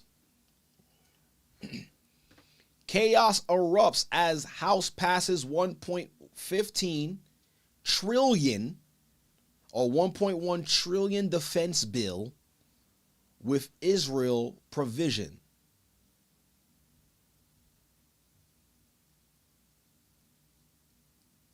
So, I mean, if the shoe fits, but it's funny that this was a provision in the bill. Like let's, a matter of fact, fair use. I'm gonna play this video, and you know, there's been an uproar because of this latest defense bill, which has a clause in it for Israel. And we just read that quote from the 1990s, but you know, it's alleged. Okay.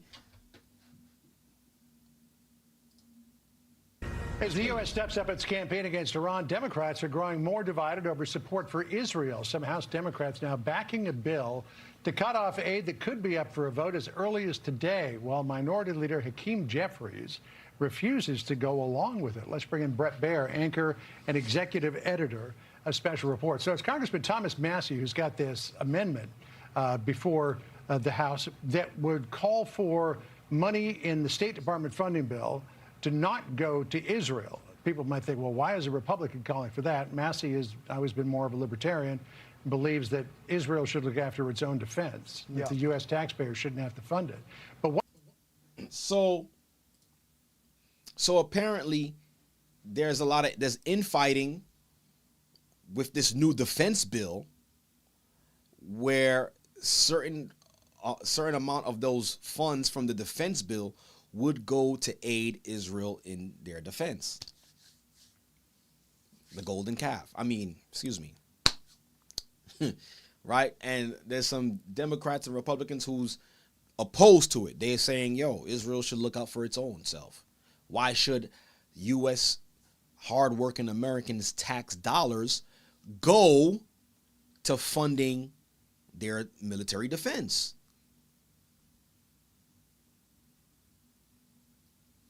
Listen, the proof is in the pudding. The proof is in the pudding. What this bill is really doing is causing a conundrum among Democrats and some pretty big divides. Which is why, good afternoon, John, that Republicans allowed this rule to go through and realize that this is making Democrats squirm all over the place because the increasing anti-Israel, pro-Palestinian faction within the Democratic Party is trying to come to grips with the message they want to send. And, you know, they want to say it's an anti-Bibi Netanyahu government vote. But in different districts throughout the country, how that vote goes down is perceived differently. Right now, you could see as many as 40 Democrats vote against it. There's not likely a chance that this gets anywhere close to, you know, passing this amendment because Republicans are fairly unified when it comes to this issue. But it is causing some political angst on the Democratic side. In fact, it's forced Hakeem Jeffries, the minority leader, to write a Dear Colleague letter saying that he is going to support the measure, but that he's not going to force anybody else to come to the table and do the same thing. Here's part of what he said, quote, "In my view, there are more decisive ways to achieve the urgent change necessary when it comes to the far-right Netanyahu government. Republican leaders are desperately trying to weaponize an amendment they do not support for nakedly partisan reasons. However, given the strongly held views throughout the caucus in this important area of foreign policy, we are not whipping this vote." So he's basically saying, here's my views, but all y'all vote however your conscience feels. Yeah, and many are coming out and saying I am going to vote for it. Alexandria Ocasio-Cortez, others very publicly saying they're going to vote for this amendment. Listen, this is a delicate dance ahead of November for Democrats. For the Democrats. So now you got some Democrats speaking out against aid for Israel, right? It says Democrats infighting grows over bill to block Israel aid.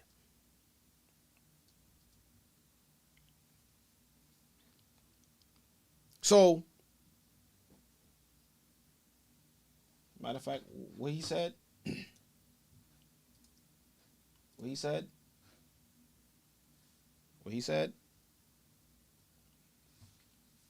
America is the golden calf, wanting to suck it dry. But can we or does that align with scripture? We gonna find out. Matter of fact, let me do this real quick. Continue to hit that like button on your way in, brothers and sisters. I appreciate you all. Hope you guys are enjoying the broadcast. Let me do this real quick. Look at this.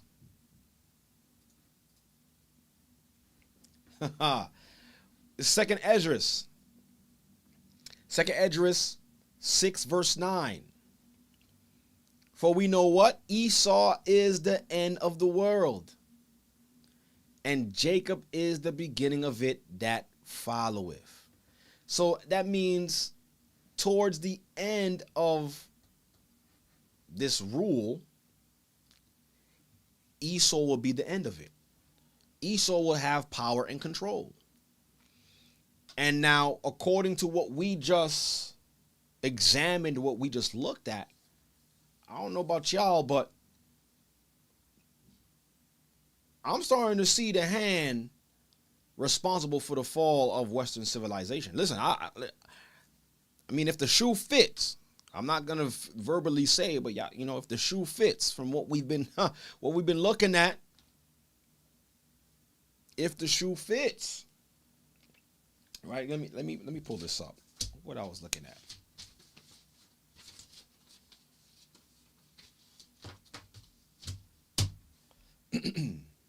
What we looking at? Hold on, let me bring up this scripture real quick. Continue to hit that like button, guys. Let me pull up this scripture real quick.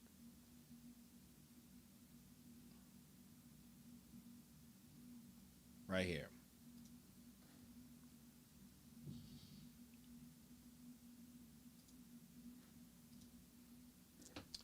Okay, Revelations 18. Revelations 18, verse 2. Y'all can see it on your screen. And he cried mightily with a strong voice, saying, Babylon, the great is fallen, and has become the habitation of what?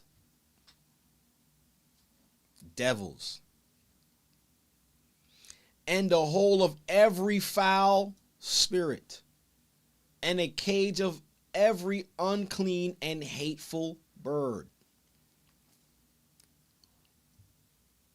For all the nations have drunk of the wine of the wrath of her fornication, and the kings of the earth have committed fornication with her. And the merchants, the merchants of the earth are waxed rich through the abundance of her delicacies.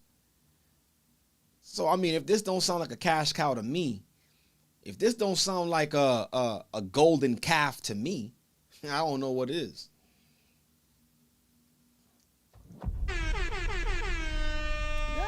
Thank you, Ahaya for the super chat. I mean, the proof is in the pudding. This is literally showing us, according to the scriptures, how they will destroy and suck this place dry. But in order for them to do that, they have to show the incremental fall of it. And it's all, like, we could see it playing out. It's so crazy. We could see it playing out. And we're not the only ones who could see it now. The other nations could see it. And I heard another voice from heaven saying, come out of her, my people, that ye be not partakers of her sins, and that ye receive not of her plagues. For what? For her sins have reached unto heaven, and God hath remembered her iniquities. So this is the prophecy concerning its downfall. And it's pretty evident that we're right along with, or moving along with, biblical prophecy, and we could understand it because now other people could see her fall. We're seeing the infighting. We're seeing all of this happen, seeing this take place. But let me actually show this as well too. I also want to talk about this. Something that we all were, or people were missing when it comes to, or concerning, where am I? Concerning how we were supposed to treat the wisdom of the Most High. What we can use to combat this degradation of morality in the Western world. And am I saying by us implementing this, we're going to save all of them? No. There's only so much that we could do. But the most we can do is continue to walk, to move forward, having full faith in our God, knowing the why now. Now we know the why to why all this is happening, why we were oppressed, whatever the case is. And now teaching our children to not live a life of victimhood, but live a life fulfilling in obedience to their God, because he's the reason why we're in this mess. So without teaching the next generation the why, they'll continue to fall to what the enemy has already put in place. Yeah, they want drugs, give them drugs. Yeah, they want sex before marriage, give them that. They want debauchery, yeah, give it to them. And they're controlling these industries to keep giving it to our children, keep giving it to our people. And what I stated earlier, as far as our people don't even have an outlet outside of immorality. Like, they know deep down inside, they know something is wrong. They shouldn't be living like this. But they don't even have an outlet to be like, you know what? I'm not going to live like this, but I'm going to live according to the Most High. They don't even have that understanding anymore. It's something that we've done, and what was done unto us, where that fabric of morality is gone from the younger generation. So how can we ensure that our children, right, continue to walk a life of righteousness, to not fall into the pitfalls, and not fall with Babylon the Great? When the scripture says, we just read, come out of her, my people, that you be not partakers of her sins, and be not partakers of her plagues. How can we ensure that our people now don't fall with the ship? Let's read this together.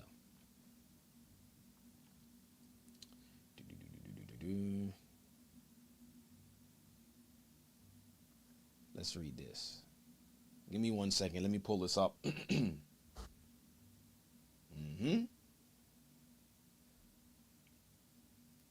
Right here.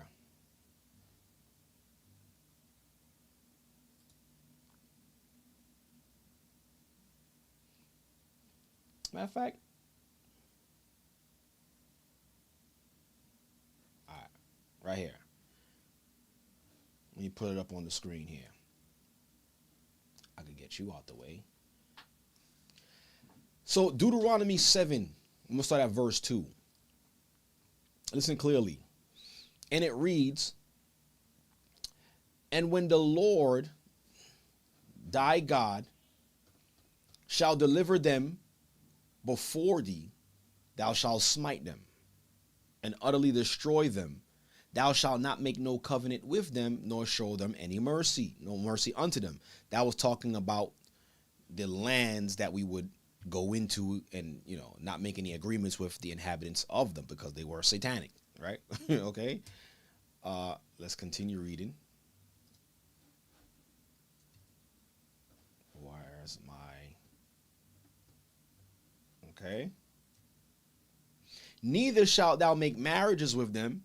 Thy daughters thou shalt not give unto their sons, nor his daughters shalt thou take unto thy sons. For they will turn away thy sons from following me, that they may serve other gods. So will the anger of the Lord be kindled against you, and destroy thee suddenly. But thus shalt ye deal with them. Ye shall what? Destroy their altars, and break down their images, and cut down their groves, and burn their graven images with fire. You see, this is what we were supposed to do when they introduce other gods to us. When the enemy introduces a foreign lifestyle to us and our people outside of God's command, this is what we were supposed to do. But our people don't have enough wherewithal to be able to withstand what they're being presented, because they don't have another route. They don't have another way. All they're being taught is oppression, right? Victimhood. Yeah, you're a victim. Yeah, do what you want to do. Take this drug. Live like this. So now there's no opposite way of them to think or to live, because they don't have no rules. They don't have no laws. They don't have no regulations. This was done purposely. This was taken away from our people purposely, so that way we don't have the moral compass to decide what's right from wrong. Even though within them they'll know, like, all right, something is not right here. They don't have an actual law to read to be like, you know what? Maybe I shouldn't live like this. And they don't even know this. For thou art an holy people unto the Lord thy God. Meaning we're supposed to be set apart. And there's something that they did with this whole integration thing, man. There's nothing wrong with being separated. There's nothing wrong with being set apart.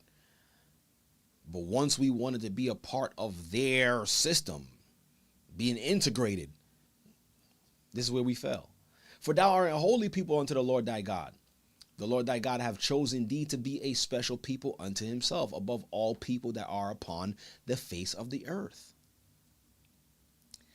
The Lord did not set his love upon you, nor chose you because ye were more in number than any people, for ye were the fewest of all people. But because the Lord loved you, and because he would keep the oath which he had sworn unto your fathers, hath the Lord brought you out with a mighty hand, and redeemed you out of the house of bondage, from the hand of the Pharaoh, the king of Egypt.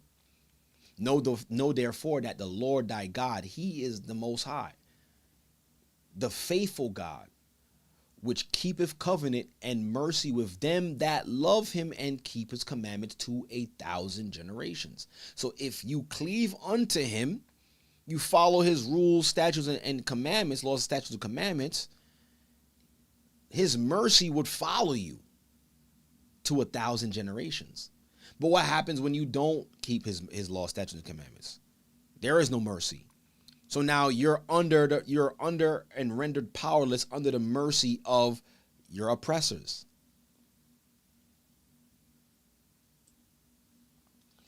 And repay of them that hate him, see, to their face, to destroy them. He will not be slack to him that hateth him. He will repay him to his. Shall keep the commandments and the statutes and the judgments, see, which I command thee this day to do them. Wherefore it shall come to pass, if ye hearken to these judgments, and keep and do them, that the Lord thy God shall keep unto thee the covenant and the mercy which he swore unto thy fathers. So I believe 100%, if our people knew this, or if people all over the world knew this, that would that would stand into place outside of immorality. They would have something to lean against or lean on when the enemy provides or brings forth an untowards lifestyle of living, which we can see through the music industry, through the entertainment. That's all they push and promote. That's the agenda, right? And this is what's breaking or bringing the destruction on the Western world. Break down their edge. First, break down their religion, their religious morality. Then we'll break down their moral standards. We'll break down their We'll give them a different form of education. And now they'll just sit back and watch our society crumble. So that's the question. Is there a hand? Who's responsible for the fall of Western society? Who's responsible? Hold on a minute. Let me put this back on the screen again. Who's responsible? I mean, y'all tell me. If this is the Western world right here, the United States have 163 billionaires, Jewish billionaires that live in the United States, who's responsible? Who's responsible? Because if I had this much of my people that had this much influence, this much power and wealth in my country, I would structure it in a way where where people will have a level of morality. If I'm the standard, okay, I wouldn't push anything outside of that to the other nations because I would want them to be God-fearing. That's just how I'm thinking. If I was the majority and we all were billionaires, we would push for better laws, for better education, not just for our children, but for all children, right? We would push for morality, right? We would push marriages. We would push, right, holiness. But for some reason, that's not being pushed here. The entertainment industry is not being pushed the way we would want it to be pushed, as far as more being moral, being godly. I don't know. What the scripture says, wherefore it shall come to pass, if thou hearken to these judgments and keep them and do them, that the Lord thy God shall keep unto you or unto thee the covenant and the mercy which he swore unto your fathers. Right? Where are we? Let's continue. And he will love thee and bless thee and multiply thee, and he will also bless the fruit of thy womb, and the fruit of thy land, thy corn, and the wine, and thine oil, and thine increase of thy kind. So let me jump down to the meat of it.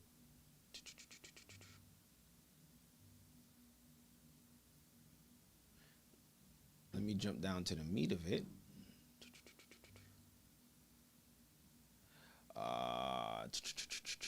Let me go to chapter. Let's go to chapter 8. Something else I want to bring out in chapter 8. Right here.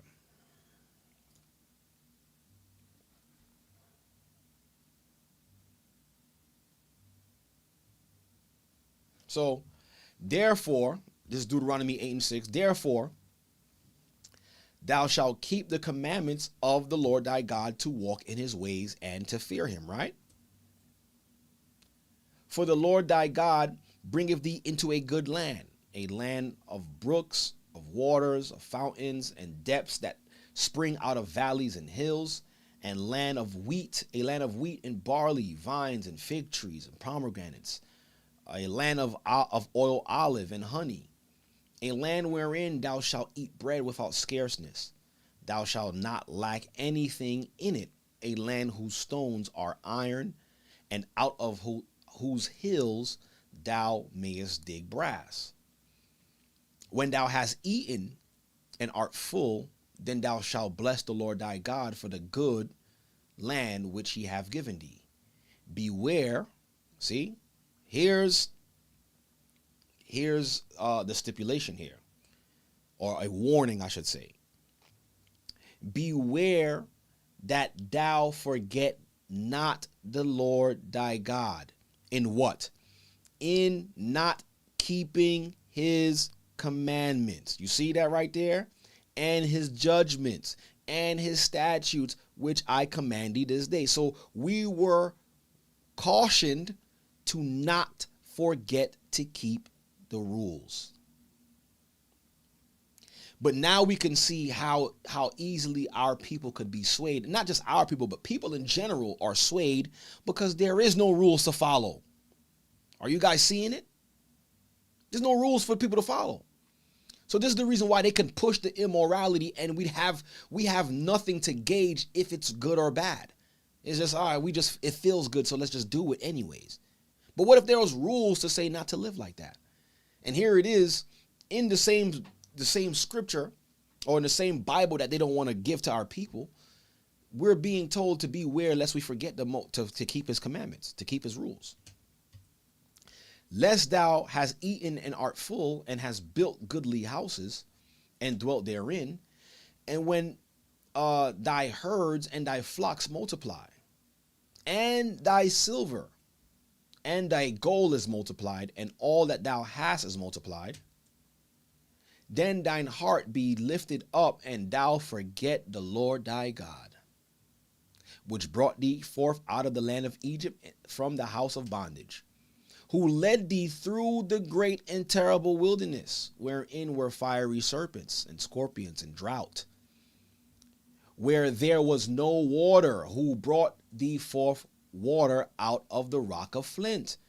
See, we were cautioned to not forget this same God, not to forget the ways that he told us to walk in, how to live as holy people, set apart people, not like the other nations. We forgot that. So it's not by accident when we heard earlier when young Miami was like, yo, my daughter's not going to be a city girl. I could be, there's nothing wrong with being a city girl, but my daughter, that's not for my daughter.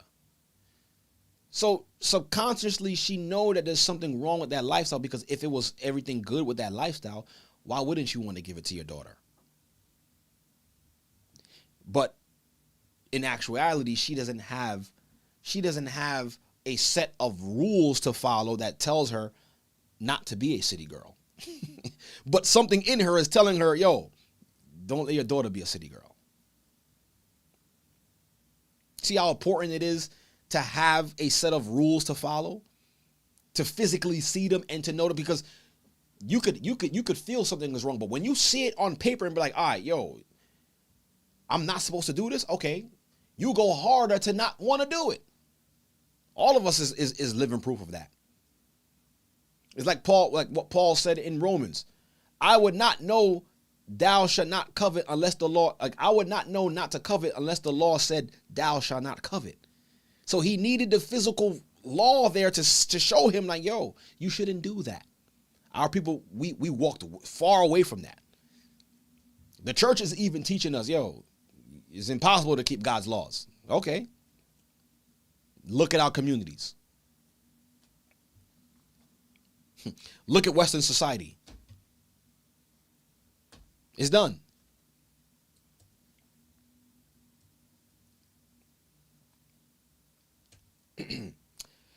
But thou shalt remember the Lord thy God, for it is he that giveth thee power to get wealth, that he may establish his covenant, which he swore unto thy fathers as it is this day. So our people forget that. We forget that, yo, we don't need no deals from these people. We don't need to compromise our morality for wealth. But a lot of our people, they do that. They compromise their morality and the lives of their people for money. But had they known that it's the Most High that giveth our people wealth, they wouldn't need, you know what I'm saying? They wouldn't need their finances, their money, their contracts, because all they're being led to do is further push our people further down into the pit. Yeah, and y'all don't notice that every other summer or every summer they come up with a song that's like that just turns the youth crazy for the summer, and that's the anthem for the summer. Y'all don't notice that? There's always a theme, and the theme is always wicked. When you listen to the lyrics, it's the constant replay. And it shall be, if thou do at all forget the Lord thy God, and walk after other gods, and serve them and worship them, I testify against you this day that ye shall perish. As the nations which the Lord destroyeth before your face, so shall ye perish, because ye would not be obedient unto the voice of the Lord your God.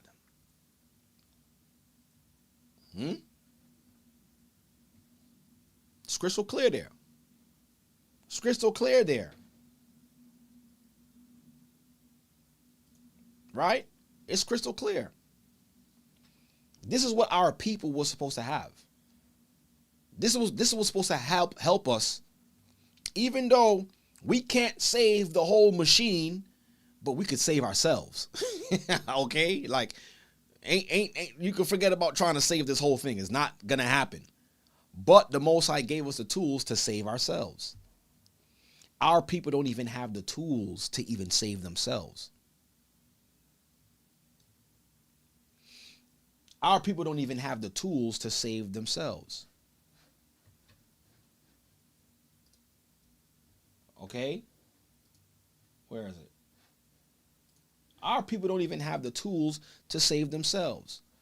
But the people with the tools are giving us completely different narrative.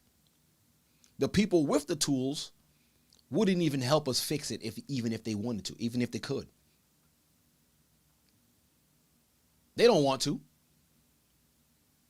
The people with the tools to help fix Western civilization, to help it not be deprived or being degraded, to ultimately being destroyed, they ain't doing nothing about it. So what does that tell you about this place?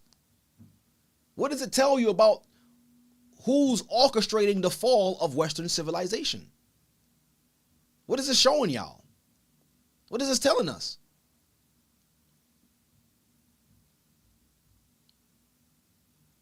The people with the ability and the finances to turn this country around, they pushing this. City girls. Be no city girl? No.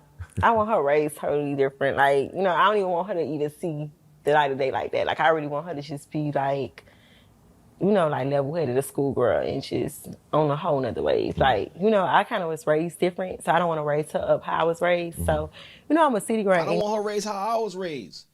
The people with the money and influence, they pushing this. But I think it helped change the course of the crack epidemic. I don't know what's this opioid thing, man. Well, being a crackhead wasn't cool you back then. Being a crackhead wasn't cool.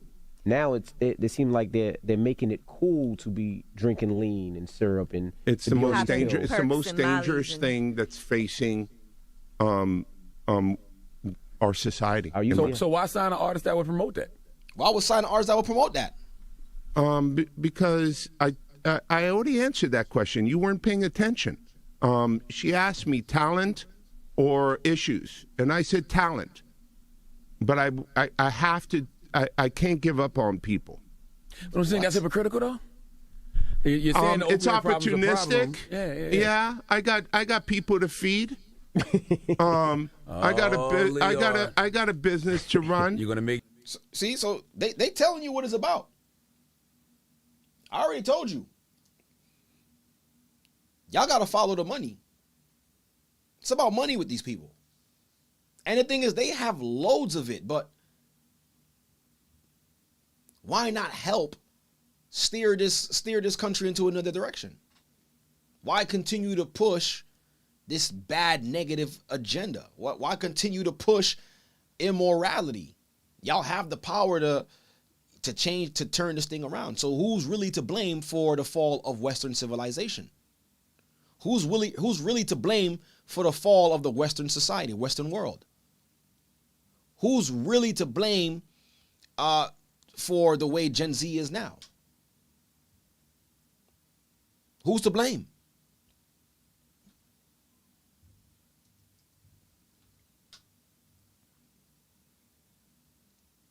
See?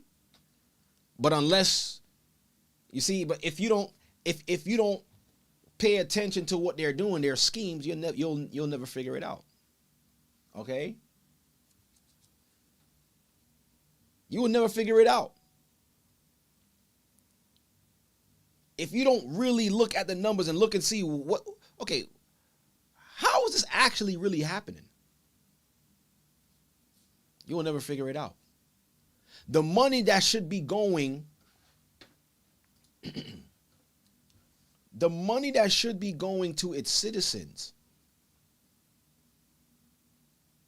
to help fix its issues and problems is going to a defense bill to also help another entity with their problems or their defense.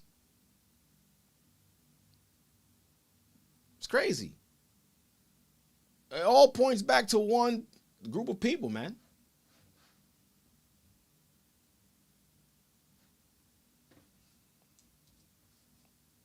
You understand? So, who's to blame? Who's to blame for the fall of Western civilization? We all contributed to it some ways, whether we like it or not. We all have contributed to it because why? We've all partaken in the wine of her fornication. We're all guilty of it. So for us to not be able to identify, or for us to not identify the true culprit, would be also an injustice. We all had our part to play in it.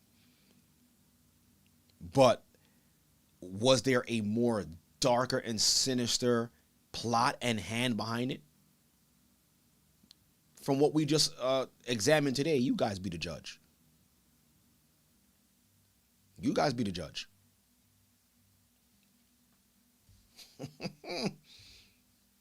You guys be the judge. I'm gonna put this on the screen.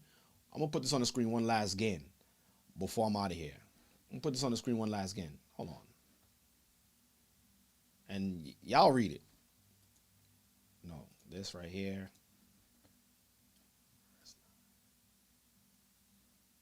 Y'all read it. Here it goes. I'll just leave it right there on the screen.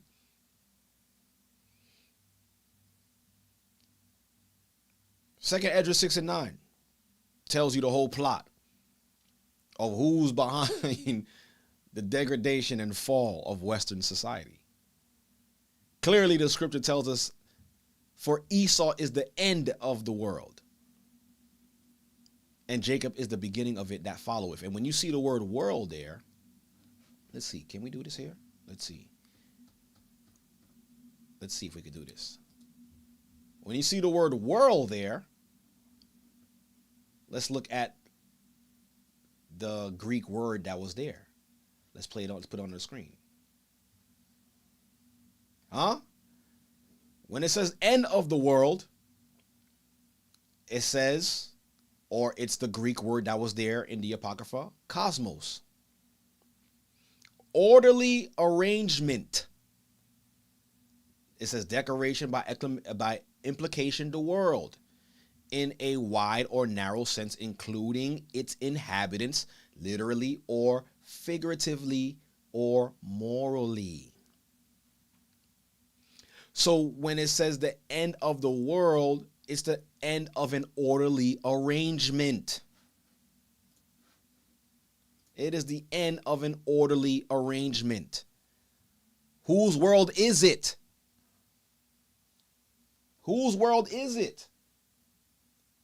According to the scriptures, it ain't Jacob's world.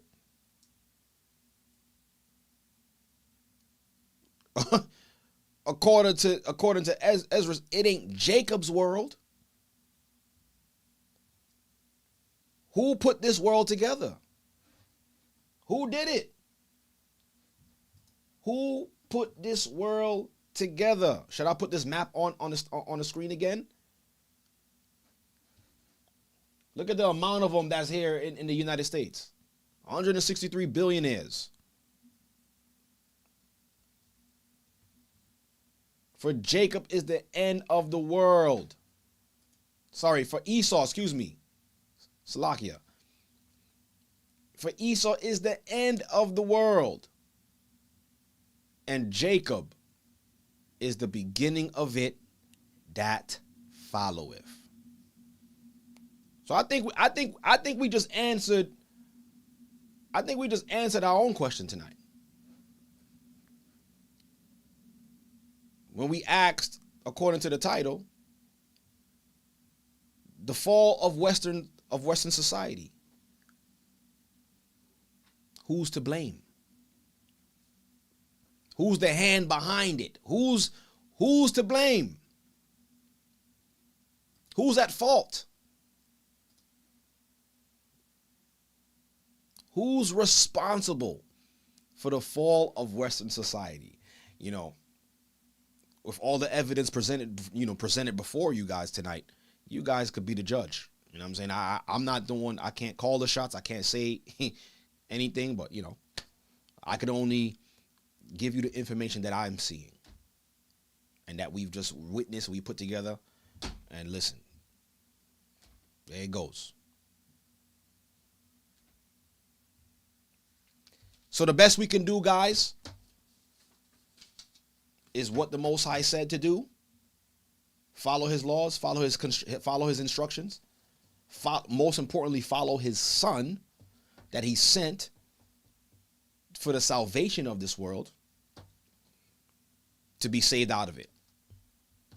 So that way we can join in the world to come.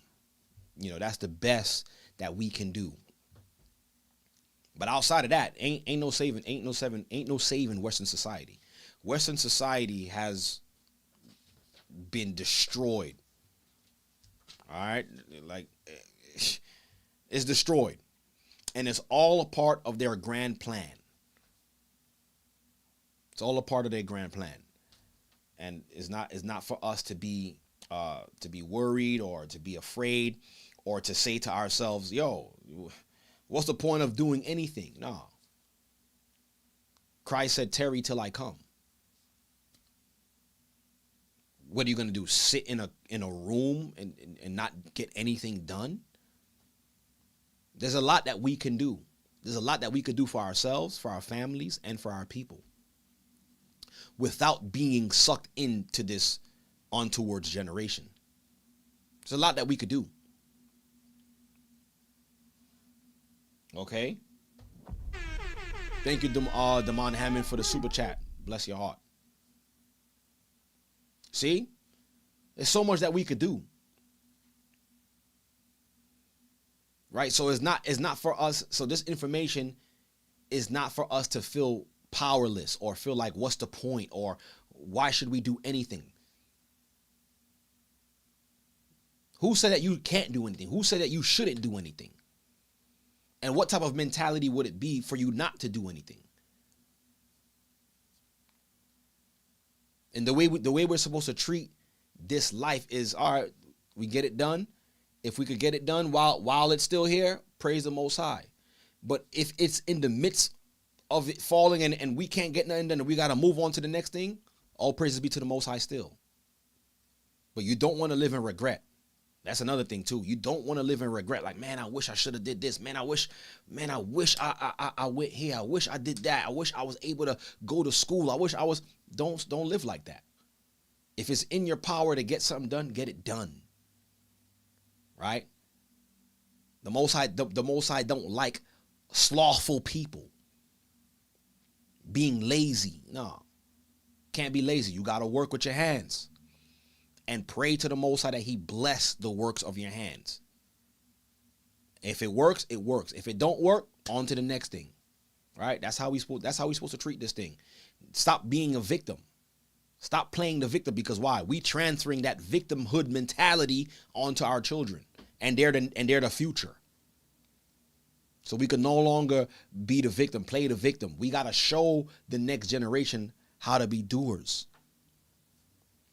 All right? So, that's my little word for y'all tonight.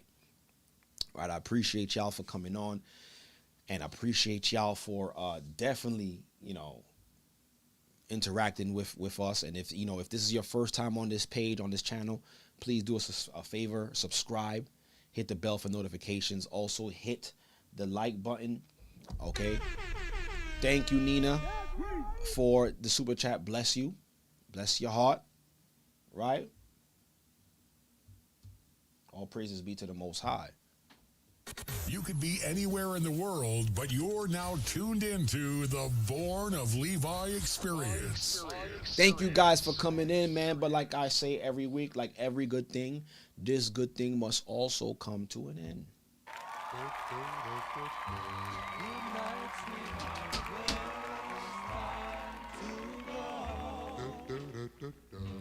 All praises be to the Most High. Thank you guys for coming in. Quick announcement. The Hebrew and Bible Academy, I forgot to do this earlier, but the Hebrew and Bible Academy, brothers and sisters, you don't want to miss out. Visit us at historytimes.org and enroll. Right? You are definitely invited, man. It's not too late. I believe we're going into week 3 right now. Yes, we going into week 3 of the Hebrew and Bible Academy. So it's not too late. If you're interested, visit us at historytimes.org and enroll. Okay? I appreciate you all for coming in. I pray that you all have a blessed night. Have a blessed night. Have a blessed day tomorrow. Right? I pray for you and your family and your safety. Pray for your going out and your coming back in. All right? All praise be to the Most High. And have a blessed Sabbath as well, too.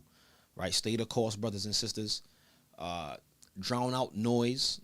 Whatever noise is you consider noise, or whatever distraction, all that is noise. Drown out the noise and continue to follow Christ. Continue to stay on the mission. Continue to keep your hands on the plow. Because at the end of the day, what else are we going to do? Like, we got 2 choices. You keep your hand on the plow or be a city girl. Be a city girl, all right? Keep your hand on the plow or be a dope boy. Which one? Come on, you tell me. Which one you want? I'm keeping my hand on the plow. So bless y'all. Have a good night. And Most High willing, I will see you all next week. Same channel, same time, right? And have a blessed one. Stay prayed up and sin not, so that way we can be saved out of this thing, man. And if you are looking for baptism or you're looking to join the church, please send us an email. Gathering as one at AOL.com. Send an email with your inquiry, so that way you could get connected, with people or with leadership in your area, right? We got some great brothers in the different congregations doing a great and mighty work. Shout out to all of the bishops. Shout out to all of the bishops and the deacons and the officers throughout the 4 corners of the earth that is doing the work of the Most High and laboring. Let me clap it up for y'all. And laboring in Christ's vineyard. We have some powerful brothers, powerful men of the Most High, leading the flock. So, salute to you brothers as well too. So link in. The same spirit you see here, the same spirit you're going to see throughout the 4 corners of the earth and all of the congregations. So brothers and sisters, don't be afraid to tap in. Do so while, you have the opportunity, you have the chance. That window of opportunity is closing, though. They're looking to wrap this whole thing up. So do yourself a favor and link in. Send us an email so that way we can route you to the right place. Right? With that being said, shalom, shalom, peace out. Love you all and have a blessed night. Be safe out there. Peace. Are you tired of reading the Bible and not really understanding what it means? Yo, you're reading the book upside down? I need a teacher. I got the perfect solution for you. The Hebrew and Bible Academy got you all covered. There, you'll learn the original Hebrew language with Elder Lawyer, groundbreaking news from around the world with Elder Shapat, and all new up-to-date lessons, including ancient history with Elder Akar. Visit us at historytimes.org and enroll there. The Hebrew and Bible Academy. You're invited.